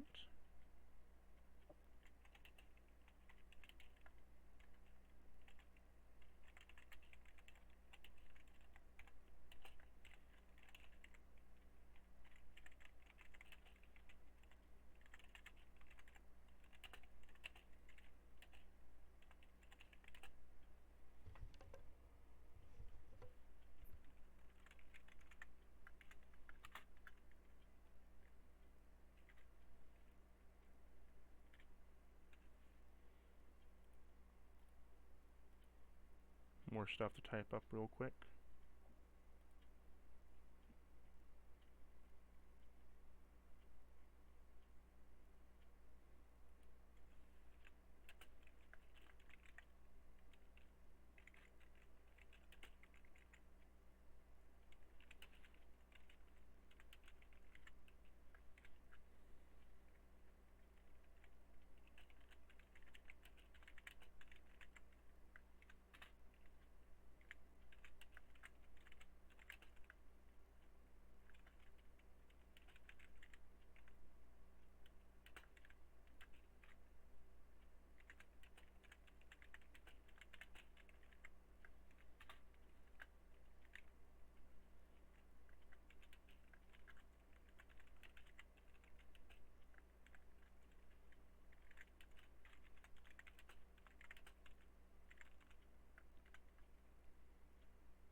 Just so I'm getting this right.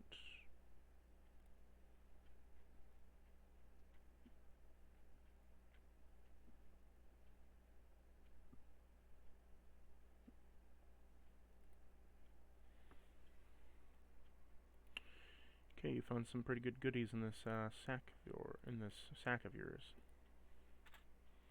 You found a science skill book that increases your science skill by 10 points instantly, if you choose to read it. Pistol ammo case, rifle ammo case, and 10 fusion cells.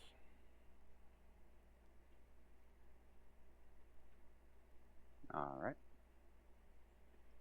And to tell you how the fusion cells work, is that each weapon that uses energy cells, right, has a different shot variant. So like plasma has less shots, so it uses more of the energy, whereas lasers have more shots and uses less on the cell.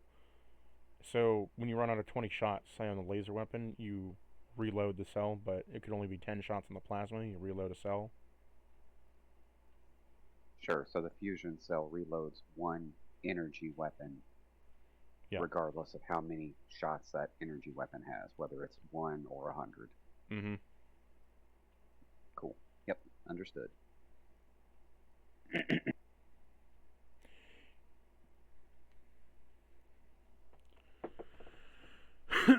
Up to you, kind of, how do you want to use that ammo? I think currently all we have is the 357, so... In your varmint rifle. Okay, we do have those? Okay. Yeah, I because didn't know you that had we your woke up starting with them. equipment, remember? Okay. I didn't know if we actually had those when we got out of the vault, so... Yeah, for some reason they put you in there with a gun. I don't know why they did that. Well, that little girl had a gun, too. Her dad bought it for her birthday. She wouldn't shoot her eye out, surely.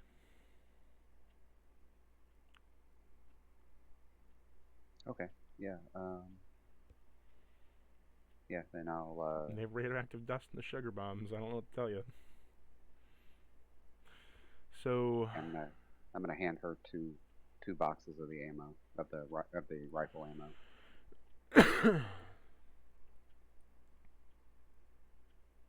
Dude, Lana, would you like to try to open up the chest? I would. Okay, roll me that lockpick.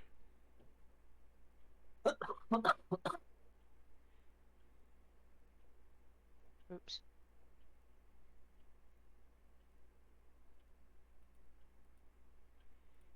How do I get... Okay, I got it now. 68. No, What's your lockpick skill? 85. 85. Yeah, you do it. So you pop that chest open like it's no problem, and you find a weapon inside. Nice.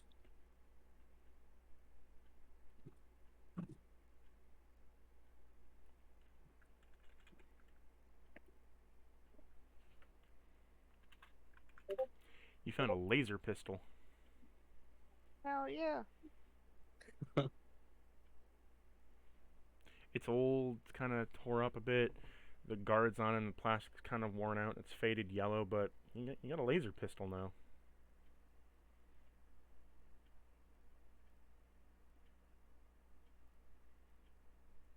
Congrats. Thank you. Uh, Excuse me. I shake my head looking at a little girl pulling out a laser pistol, and then I just take 5 of the fusion cells and hand them to her. She literally looks like a kid at Christmas. She's so excited. It's like, I finally have one of these space guns. Yay! Laser tag. Yeah. Yeah. Laser tag, but it hurts. So, Sven, when you put on the lab coat, you find the credentials inside the lab coat.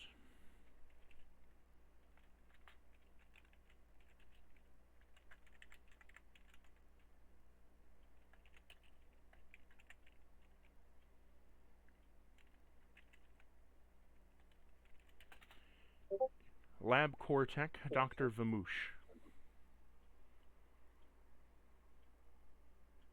Okay. Looks like a very old Indian man.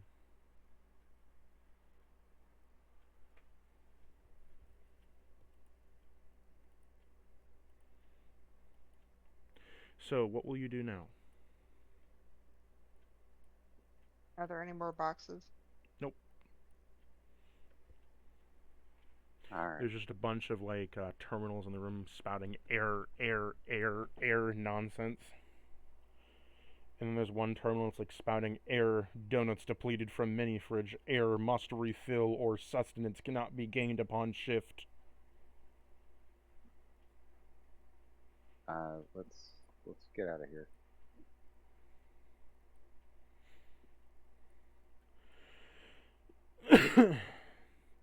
You then, Lana, as soon as you step out of the room, you hear that metal clanking once again. Clank, clank, clank, clank, clank, clank, clank.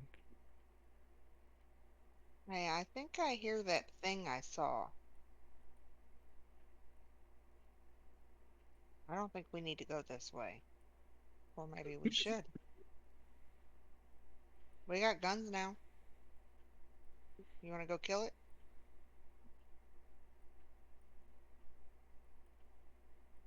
We can try to investigate.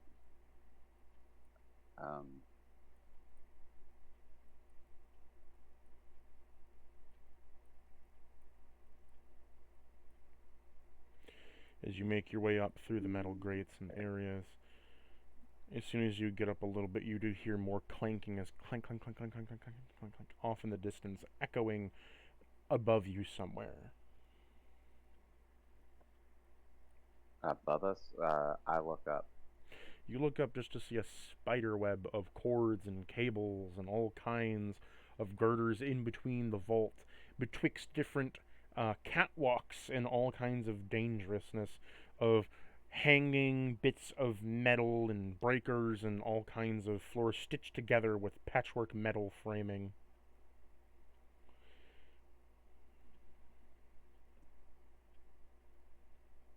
I don't see anything moving up there, like alive. No, I mean, moving in the sense of like there's debris still falling that's caught between all the junk, and it's kind of like making like a barrage of almost falling stars, but of like tech and shit that's been building up for a while. You also notice the cables aren't really looking too good in the sense that they could break.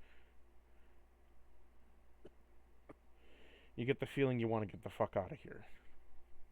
Yeah, Lana, we gotta go. All right. I don't know if we can deal with whatever was over there that you saw.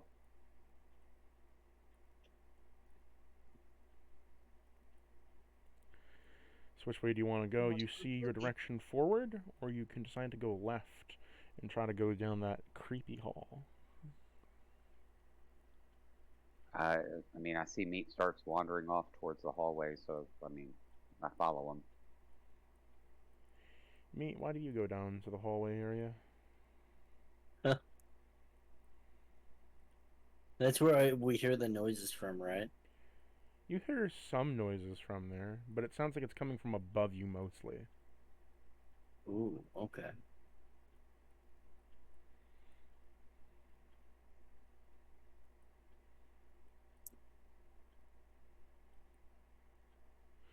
As you approach there more, was- you hear some more clanking, and then, without warning from above you, a metal terminal smacks you on the top of your head as you take 10 damage.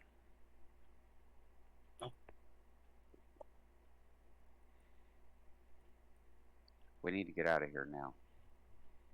This way, and I start heading back towards the gangplank.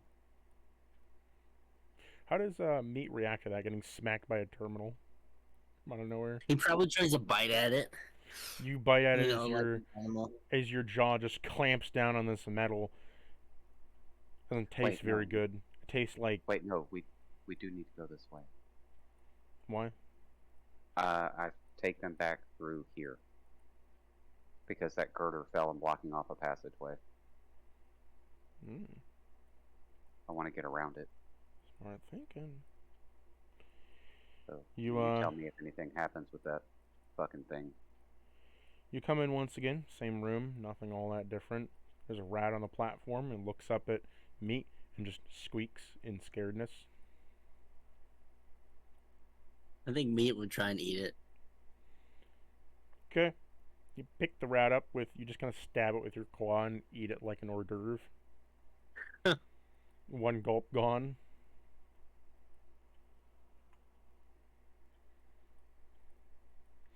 As you make your way across the gangplank over here and see where the robot was crushed, you also see there's a bunch of tore out metal all around this area where debris has been crashing down, smashing into the walls, and making shit generally very obfuscated as everything is whirling around and it's getting quite worse.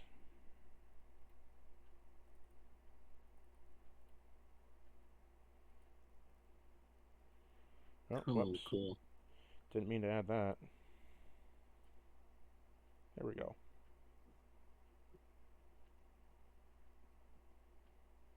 Alright, I mean, can we see any way to get through, anything like that?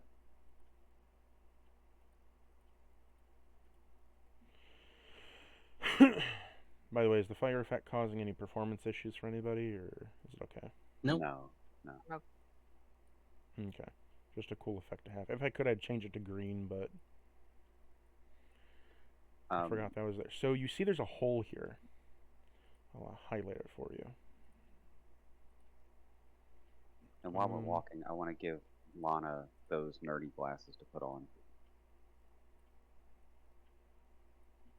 Here, put these on, they'll help you. Lana, do you take them?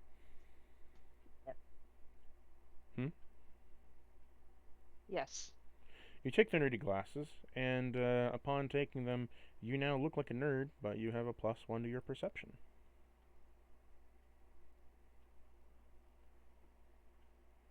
Yeah, so kick your perception score up a point. That'll help your lockpick and your explosives.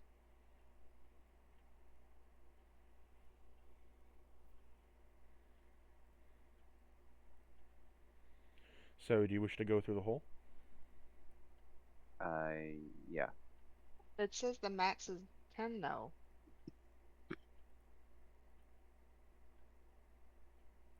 On the perception, can I still add?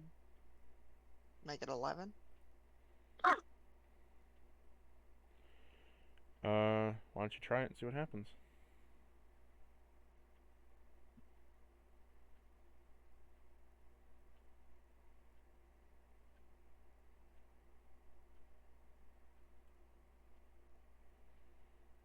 Alright then. By the way, it's flagging it because it's red because it is over the maximum, but remember that it's part of the equipment that you're wearing. So just, yeah, have that somewhere. Yeah, nerdy glasses +1, that you have that on. So what I did is I put it down in my notes that I had nerdy glasses +1 to my perception. That way it was easy for me to find it again as to why I had the +1. I think they have it in their inventory. Yeah, I do. So you see there's a hole in front of you, as well as there's just a bunch of shredded up machinery all over here. Nothing really worth value of anything, just it's shredded to Kingdom Come. Yeah, I'm gonna jump through the hole. You jump through the hole, and much like venting in Among Us, you end up on the other side, where no one could see you. However, as you do end up here, you see there is a terminal right here.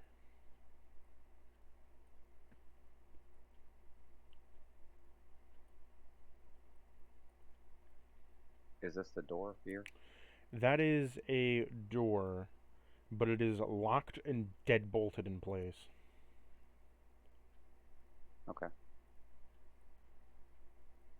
Lana, come in here too. So I look at this terminal. You tell me what I need to do. So you look at the terminal, and unlike the other one, this one is literally built into the wall. It's not like hanging off the wall like most Fallout terminals are, right? It is built into the wall, flat panel plane, and the only thing that you can get out of it is an extendable keyboard. So as you press a button, it slides your keyboard out. And it is a keyboard to the emergency gate. Alright. This will either require you to hack it, or to, if you brute force it, luck break it. Okay. I guess we will try to hack it. Science! Yeah, we ain't good at science. How much luck do you have, by the way? I got 0. Okay, I was just gonna tell you, Or 1. make sure to check out for your luck, because you can still roll a crit on a skill point check. If you hit the exact even number. I think we get Jackie luck. Jackie has 10 luck, so Jackie I'm can maxed crit up. all the fucking time. Yeah, so why don't you see if you can do this? Okay. And didn't I see something about I can assist her? Or is that only during combat? Yes, that's only in combat. Well, no, Okay. sorry, I think it's on skill checks too. Let me check.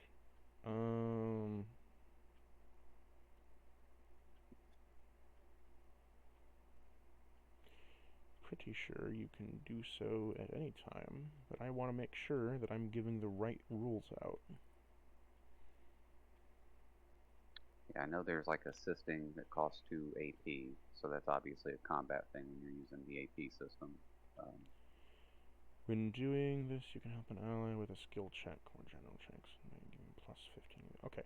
Yes, you can assist in this. I'm going to limit assisting to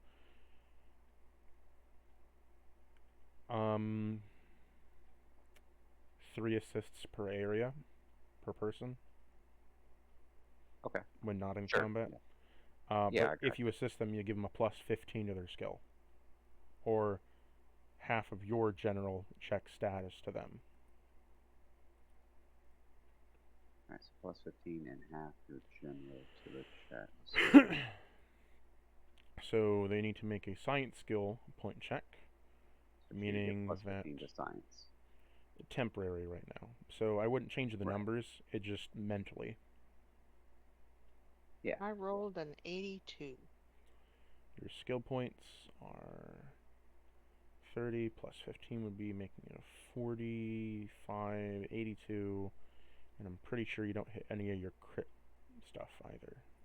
No, all the crit stuffs are like 5s and 0s. Yeah. So no, you are access denied as you try to hack in. You just kind of click keyboard stuff that you found in like old comics because you don't know what the fuck you're doing. Random key clacking. It doesn't work. You're not surprised.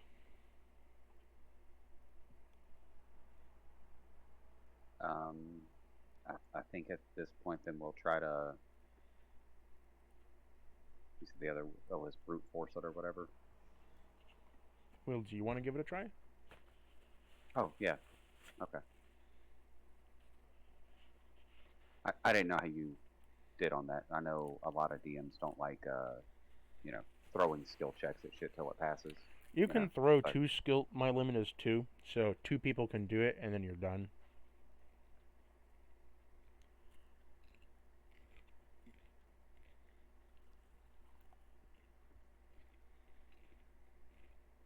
Come on, Sven. Nope.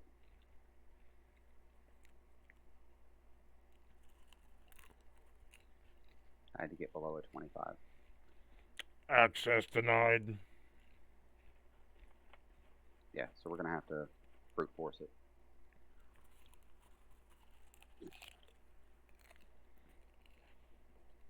Cool.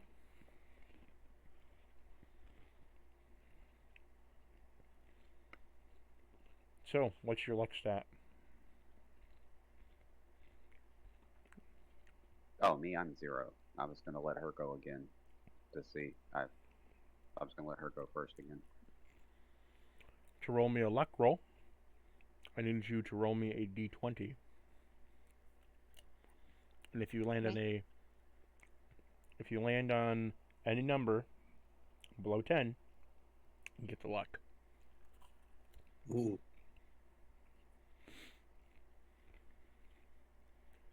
If you fail, though, something awful happens. Yeah, that's you. Nice. Yeah. Okay. Since they be the one time we fucking nat 20 it. The one time you don't want that 20. Mm. So,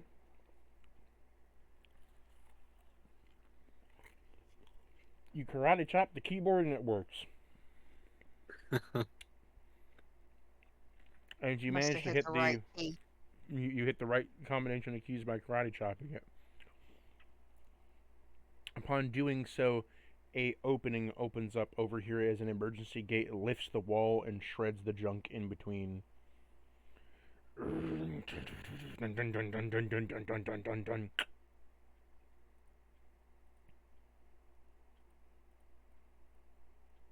Alright, let's keep moving, Lana. Great job. She is quickly becoming convinced that she can do no wrong.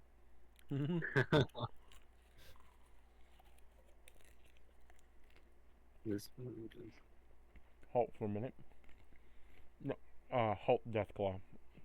You guys can catch up. So, as you come around the bend, turning the corner, you see there's a bunch of supply crates everywhere. It's like normal vault stuff, you know, in between. You didn't see between. Imagine this is a vault door, by the way. I'm not a fan, but you see a giant bunker bot guarding the path. Like a giant sentry bot, but this thing is like tank treads with two massive drills that is guarding the entrance and exit of the vault with a giant sliding gate.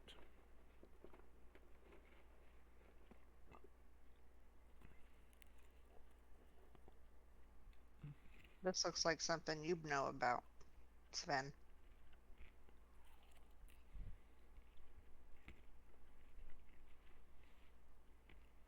Why don't you look through these crates and I'll walk over here and get a little closer and investigate. Sven, because of your military background... Oh, sorry. No, sorry. I was going to say I start digging through the crates. Go ahead, though. Sven, because of your military background, you're scared shitless. You know what this thing is.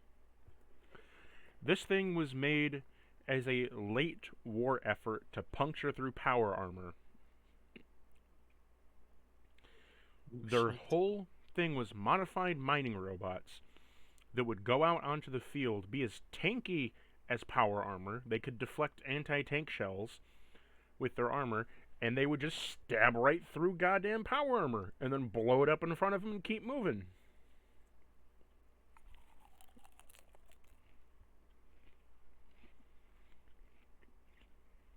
Their major flaw, though, was that they had construction treads, and they were very shit at movement.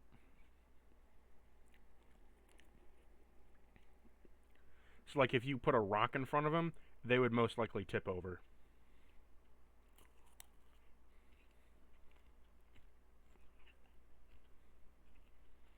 Because instead of it bending to go over the rock or just crushing it, it would tip it up to the side and then tip over because it's very top heavy. So they were never widely used. More so patrolling civilian encampments where the roads were smooth.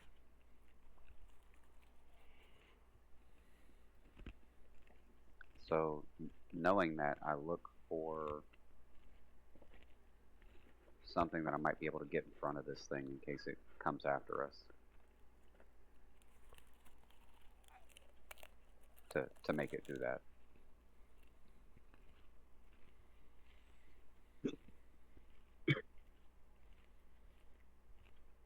Investigation. Sure thing.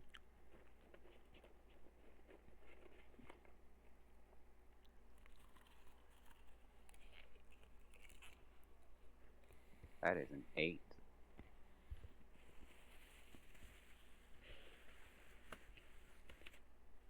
Nothing.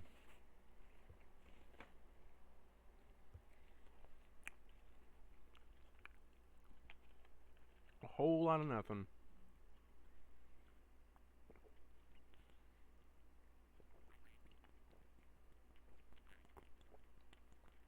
Okay.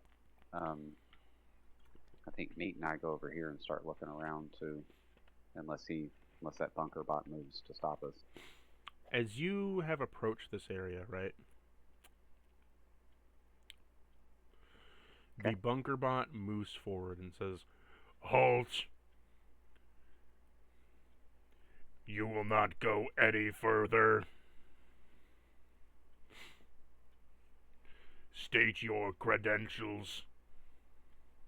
I hold up my new credentials that I have. Scatting. As it getting into scatting range. And I kind of holler at it, Dr. Vermouche here. Why are you interrupting my important work? Scatting ID. Scatting face. It's gonna roll to see if it can sense the difference. Oh, no. Well, the one... Fuck. Nat 20. No.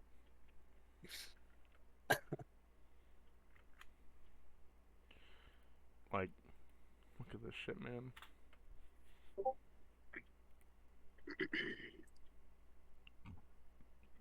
Oh no. So, it says, scatting detected. Identity is not the same. Ethnicity is not the same. State why you have a false ID. Abomination detected. We're just trying to get out of Mutation here before this place- identified. Deathclaw. Abomination detected. Stand back human. Cleansing routine operational. Prepare to die, radioactive scum. Oh no. Its drills Can I begin to hear whirl that to and life. immediately attack? You can give me your agility and we can go into combat. Alright. Yeah, I'm also gonna try to shoot. So, we need to do a D20 roll for it. No. It's No? solely Oh. based off your agility. Oh, okay. Mine is 8. Mine is 10. So let me add you all to the initiative counter. It's the double sword icon. Cool. And you're just going to plug in your agility into it.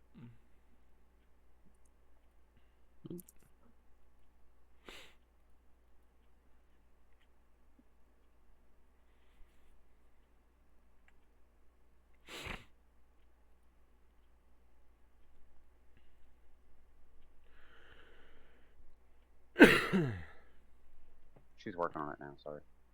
Oh, Lena's working right now? I was telling her how to do it.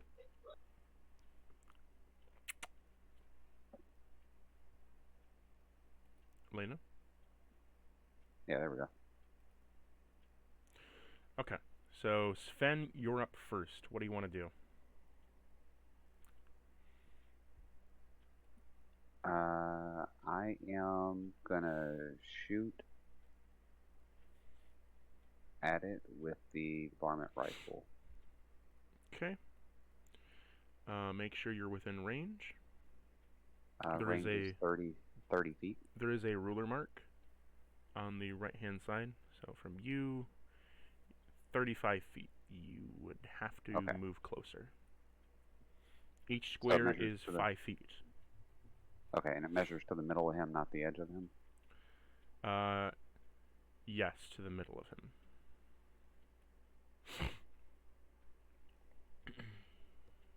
Okay.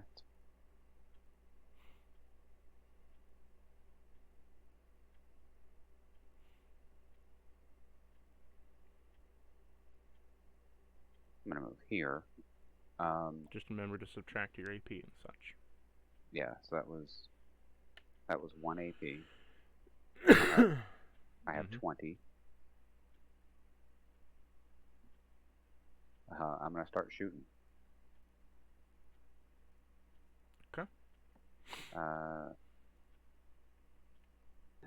That is guns, agility. So on your I have a character 7. sheet, Yeah, I have a Dude. 76. So that You- hits.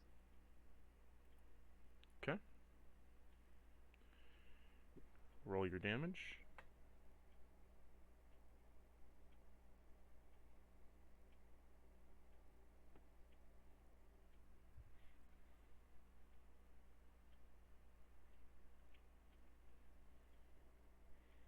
Not bad. That'll be 6 damage total. By the way, you can do a double dice roll without having to do it 2 separate times. Just click the dice twice. Okay. Gotcha. How much damage total? That was 6. Okay.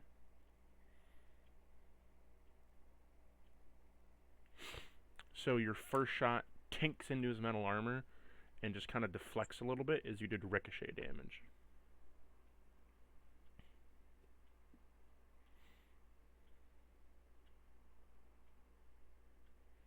Uh, 73 hits because I need below a 76. So that's 2 hits. Or a second hit, whatever. That's 2 shots out of the Mhm. 5 that the gun holds. Is it okay if I roll my 5 shots? You can roll your 5 shots and then give me whatever damage hits Yeah, you want I accumulatively. figured he's big enough that he's not dying to this. That's a miss. That's Unless you get a shot crit, 3. you know. That's a hit. So that is shot 4. That's a hit. That is shot 5. Gun is empty, and I hit on 3 of those. So I need 6d10.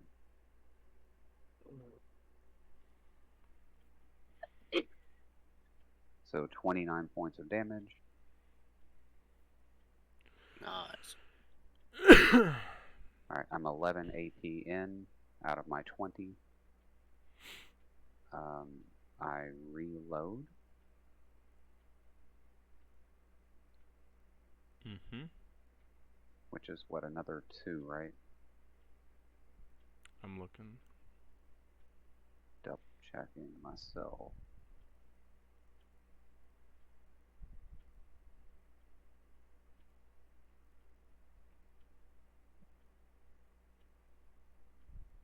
It actually doesn't cover it. Reloading unless is I just a missed it. free thing. You just reload.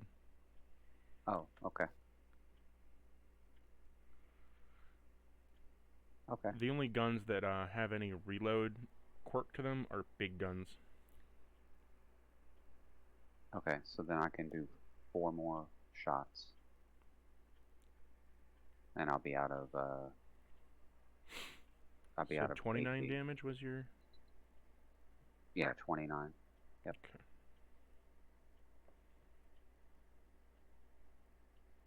That's a hit. Yeah. 2 hits. 3 hits. 4 hits. Nice. So your first shots, they all kind of do ricochet damage, tinking off the armor, but you're hitting the same spot in the torso over and over again as it's getting a little bit deeper each time. 53 damage that time. God Damn. damn, I rolled like a boss that time. Yeah, that was awesome. Making up for all your shit rolls. Yeah, no shit. There we go. I have, and I have 1 AP left. I'm gonna So here's what shift happened. just right So there. all your constant shots repeating over and over and over again, hit it in the same spot, has depleted the condition of his torso armor. So now he has no DT in his torso. Also, Cool. you didn't do this, but you didn't roll your 1d8 for where it landed, but I'm letting you spurk Oh. by on that one.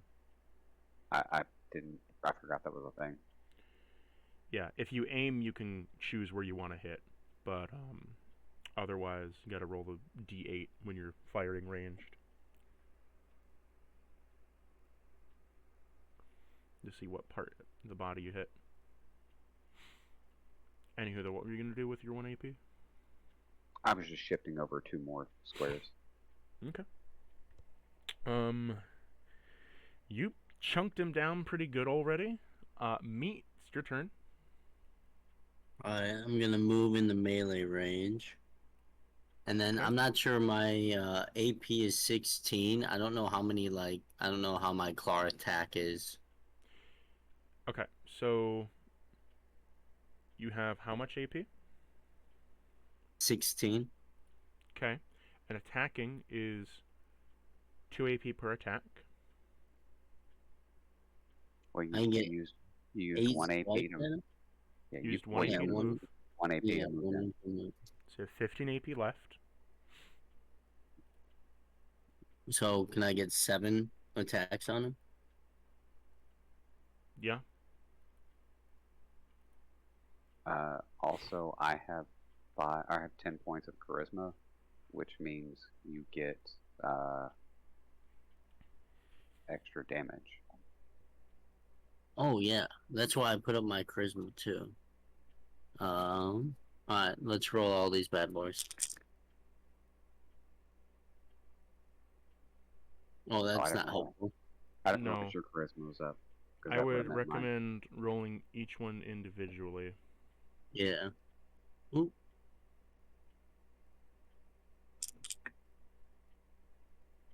First one's a miss.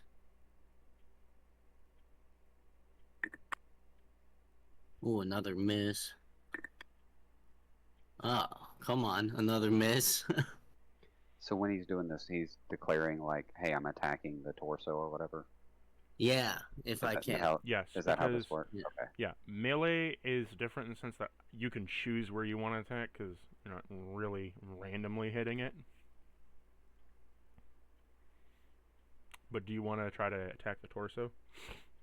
Yeah, absolutely. I think I'll So- see that there's damage to it, and then You've just rolled 3 go to attacks town so on it. far. yeah, and 3 misses. Yep. 76.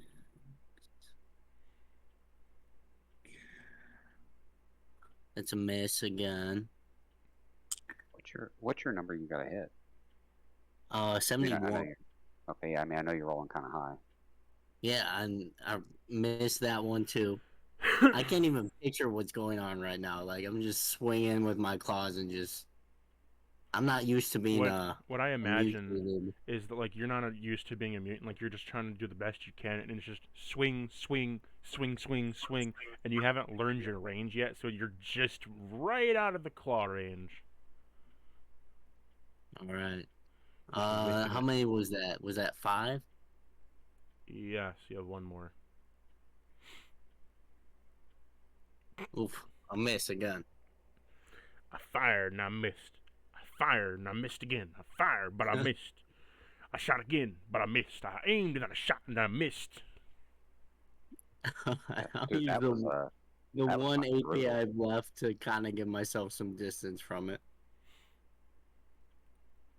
Okay, it is now the bunker bot's turn as it rumbles with its large motor as you hear the servos and gears as you hear the smog pillow out of its back as it slowly encroaches forward.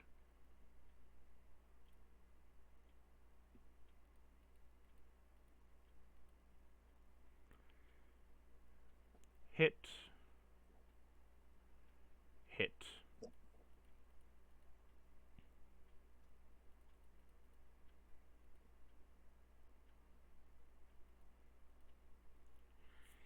You take 24 damage on the first drill attack and 28 damage on the next drill attack. In total, you have been given 52 damage, meat.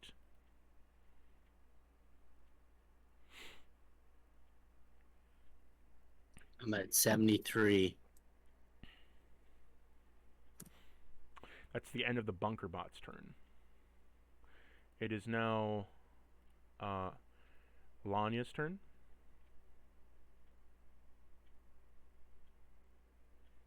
Lanya? Each square is 5 foot, correct? Yes.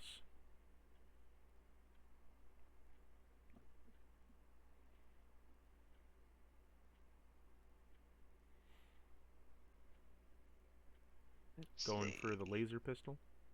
I am. You're currently 60 feet away. And you need to be in 25 feet. You could also choose to use 2 AP to dash, which is more distance. Okay, I'll do that. Oops. Check real quick here. It's 25 feet in Yeah. the rule book. Which is a lot better if you want to move a long distance. 5, 10, 15, 20, 25. Thank you. How do you do the measure thing? So on the right hand side, there's a little drop down menu. There's the hand, select, fog, draw, and then there's the measure tool. You can also just press M on your keyboard. W is to move, M is to measure, pointer is Q. You need to be right here. This square where I have the orange dot. So you could use 1 AP to move the 10 feet and just pop yourself right there. Okay, so that's 3 AP. So it Now leaves you're me within with range. 5. I am going to aim down the sights and take a shot. Okay, so aiming, you're using 1 AP to aim. Now Oh roll. no, what did I do? Huh? I accidentally hit the little bear looking thing, the home thing. There we go. Alright, I'm good now. I accidentally exited out of the campaign. That's not good. I guess that's one way to win. Hitting dice.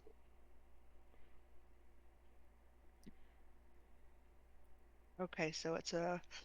Excuse me. The D20 to hit?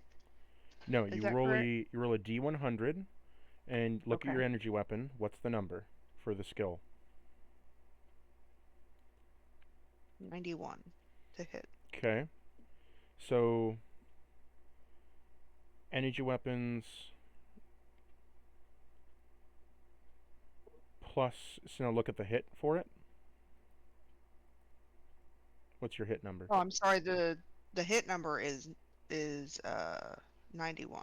Skill points is 80. Yeah. So you have to roll under a 91 to hit him with an energy weapon. I can do it. Yeah. Almost guaranteed to hit. So first hit. Yeah. Do you have more than one attack? How much AP do you have total? I have 8 total, and I've used 3. 2, So you 3. could realistically do 2 attacks if you wanted to roll another time. All right, let's do it.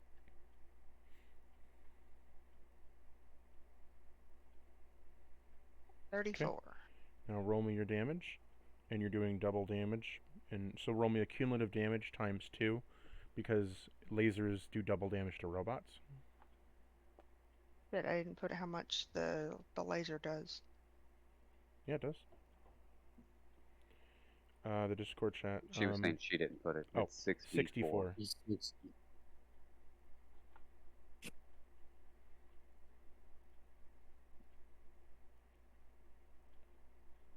Okay, 64. Do I just click it that many times?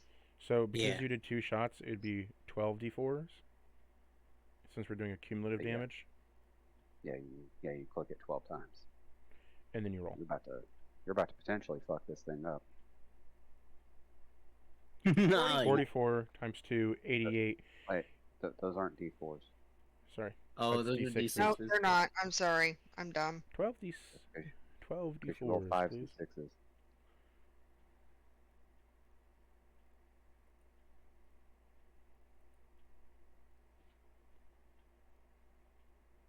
I want it dead too, but you know. It didn't. Okay, there we go. 37. 37. Almost the Nice. same. 37 times 2. 74. You, as you aim your laser gun down your sights and you you aim it directly for this thing and you blow a straight hole about the size of a loaf of bread through his torso, where you see and you hear the rickety creaking of his body as it then sways back and forth, as it topples over, ripping the servos out and causes him to fall off the bridge into the Yes. abyss, completely gone. As you killed him, he only had 20 HP remaining. Nice. Eviscerated him. With the bunker bot dead, the systems say, all clearance given forth. Bunker bot no longer online. Vault doors emergency exit given. Order received. Vault doors opening. As you see the deadbolts, each one of the 40 deadbolts, ka-tunk, ka-tunk, ka-tunk, ka-tunk, coming out of each of the gears as it comes out with a swivel machine down on it, each rotating a different lock mechanism over, back and forth, left and right. After 6 locks unfurl, the gear comes out of place. It rolls over to the right as the sunshine shines in from this burning hellscape of a vault. The hot, warm wind of mugginess blows in against your faces. You can now step foot outside to the Florida air. Shall you leave I want the to check vault? these boxes that I didn't get the chance to check.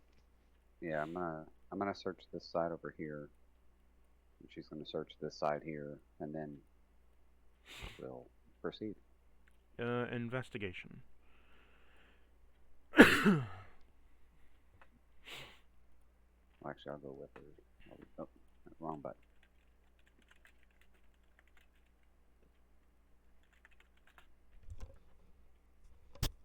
Is this a door in front of me?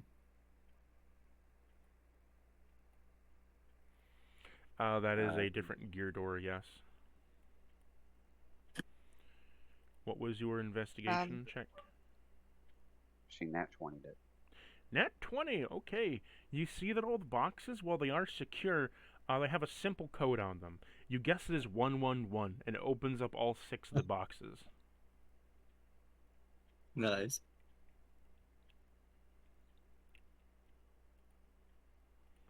I'm gonna, scuttle through there and take whatever I think we need.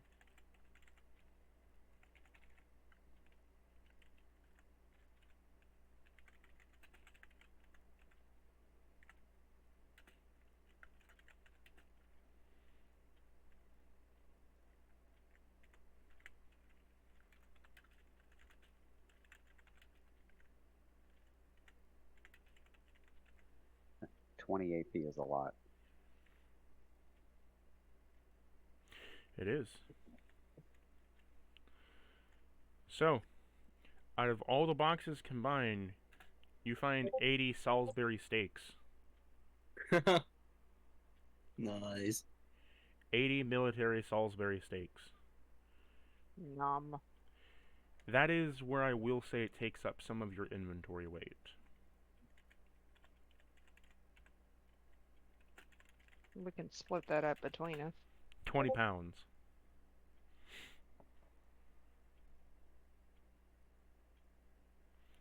Each of them weighing about 4.1 pounds. Sorry, no. That's wrong. Each weighing 0.4 pounds.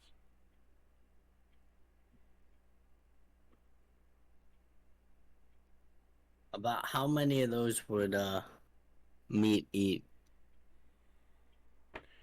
in one sitting? 10. Oh, jeez.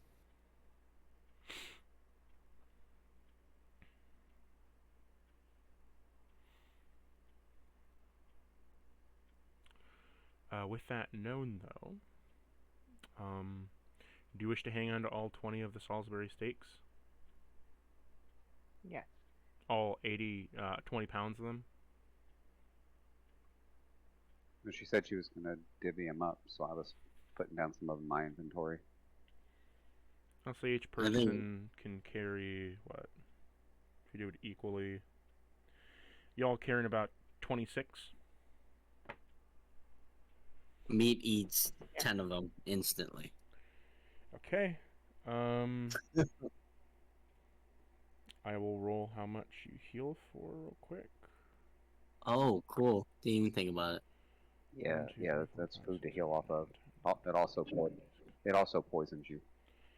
So you're healed for 84 HP, Yeah. and you receive...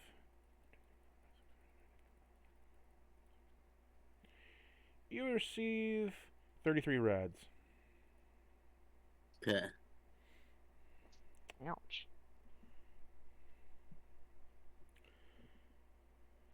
I'm back up to full health, though. Here's the way that rads work, by the way. They reduce your max health points. Oh, I noticed that. Crap.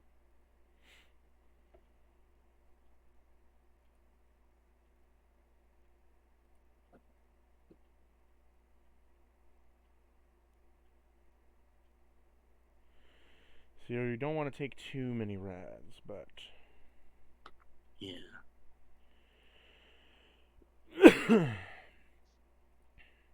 As you all do this, you have all gained... Between your adventures going out and such, you have all gained a level.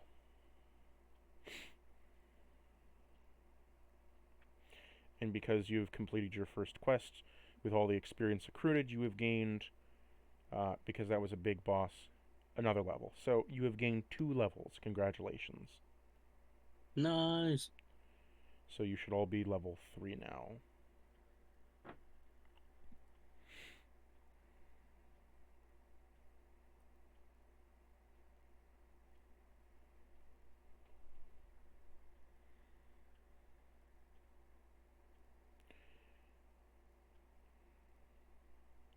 So, increase your stat points as you will.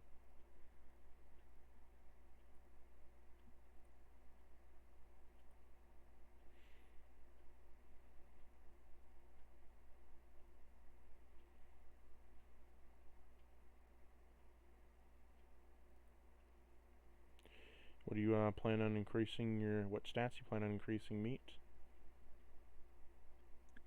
I want to get my AP a little higher.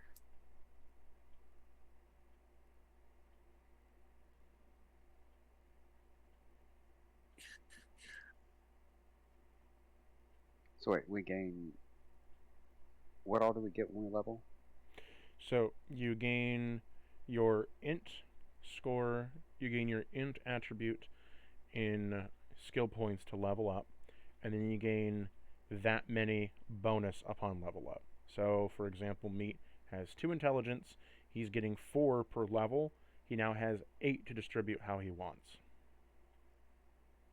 Cool. Okay. And so I have a 4. That So I have means you would have 16. 16 to distribute how you want. So you put it in the int plus category, and it should affect your stats.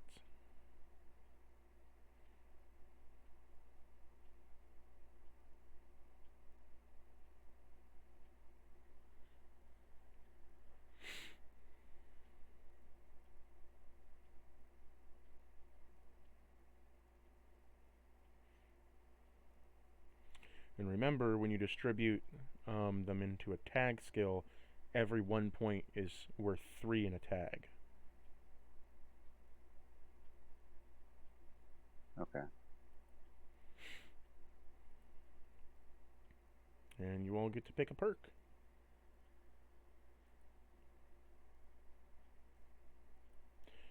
On next level up, because they're humans, they'll be able to pick another perk, because they get them every 2 levels. So, instead of 3.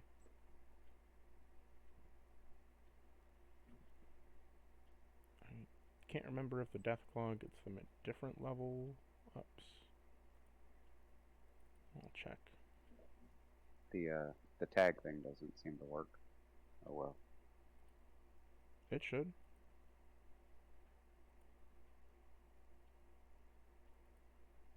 If I put 1 point in int plus, it gives me 1 point.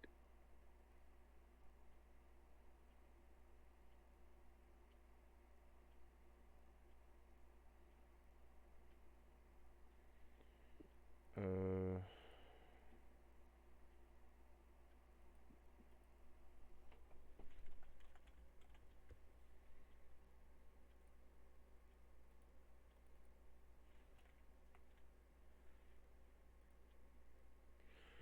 in that case, because of that bug, just put 3 in for it.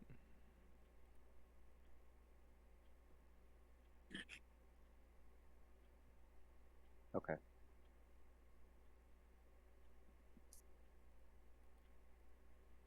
You know, so like where you would put 1, you put 3, so it evens it out, right? Yeah, I got you. Yeah.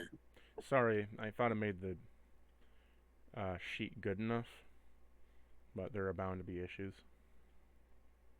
No worries. This is a very cool system.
I wonder what all perks you're all gonna pick.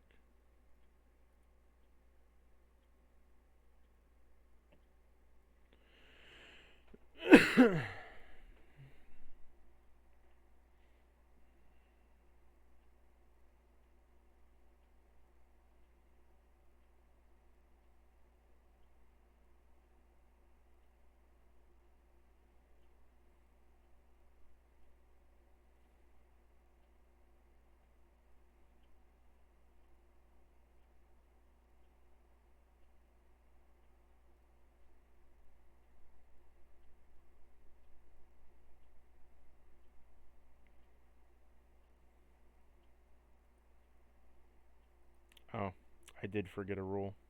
Reloading is supposed to cost AP.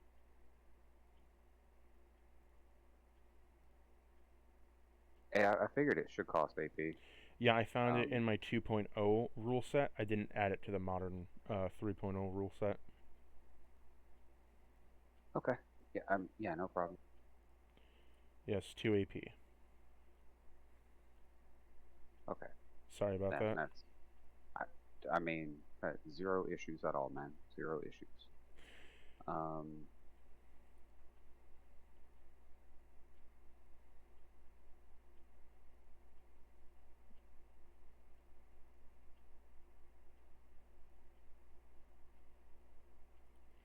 Just gonna make a note of that real quick and a pinned.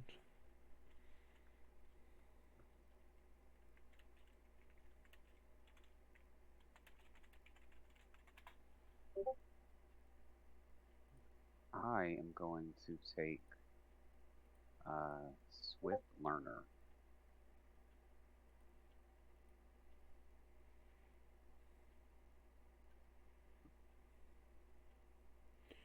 Gonna take a Swift Learner for that additional 15 XP. Yes.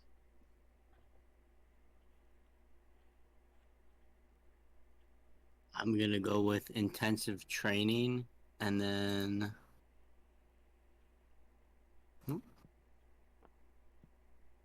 I'm not sure which attribute to put it under. I would suggest your endurance. Okay, that was what I was gonna do if not for strength. So there we go. But and it's just my suggestion because you missed a lot, and endurance is your hit. Yeah, I missed like the percentage I missed was crazy. Okay, yeah, that makes it a lot even better. It just got boosted Yeah. to 92 now.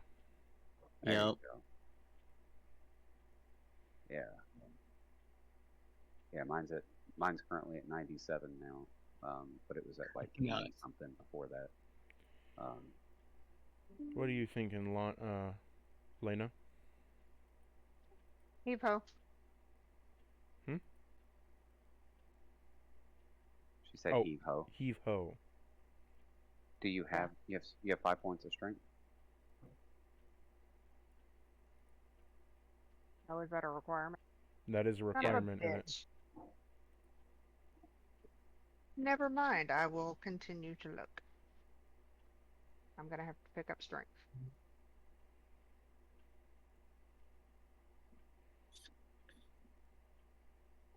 I might do.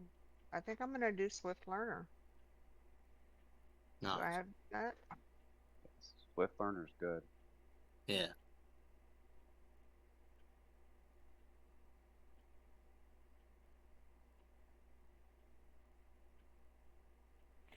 I think you could also pick up or a friend of the night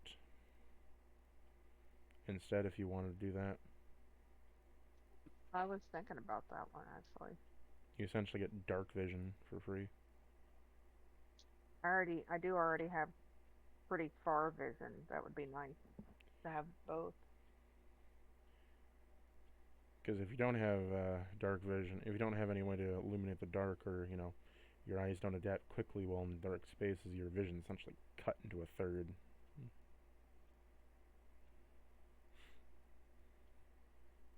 All right, friend of the night it is.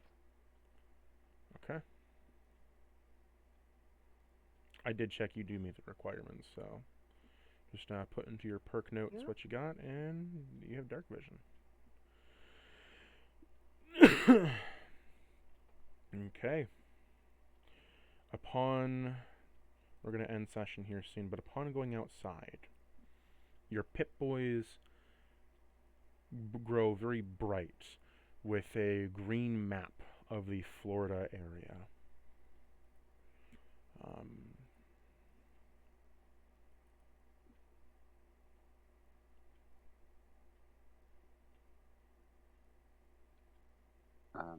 I want to give Lana that science skill book to use. As your as everything comes up, this is what you see is on your So cool. on the map is an empty map. You don't have any locations yet, but the icons aren't displaying yet because you don't really have any locations besides Vault 905. You are made aware as your Pip-Boy scans that there is a couple locations you could go to.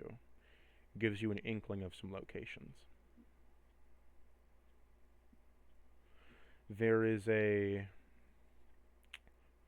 inkling of a location as like you see a little exclamation point pop up towards the south, towards directly south of you, and then southeast.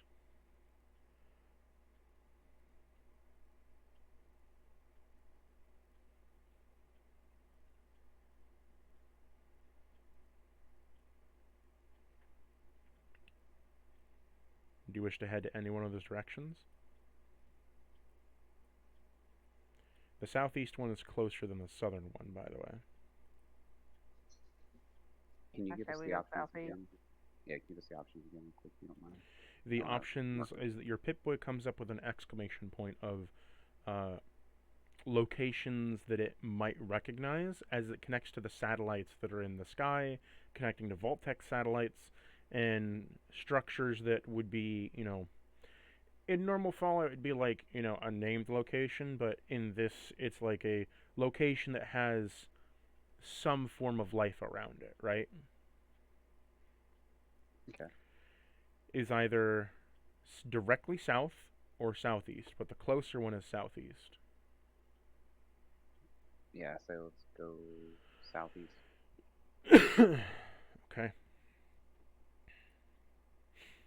And that's where we're going to end session here.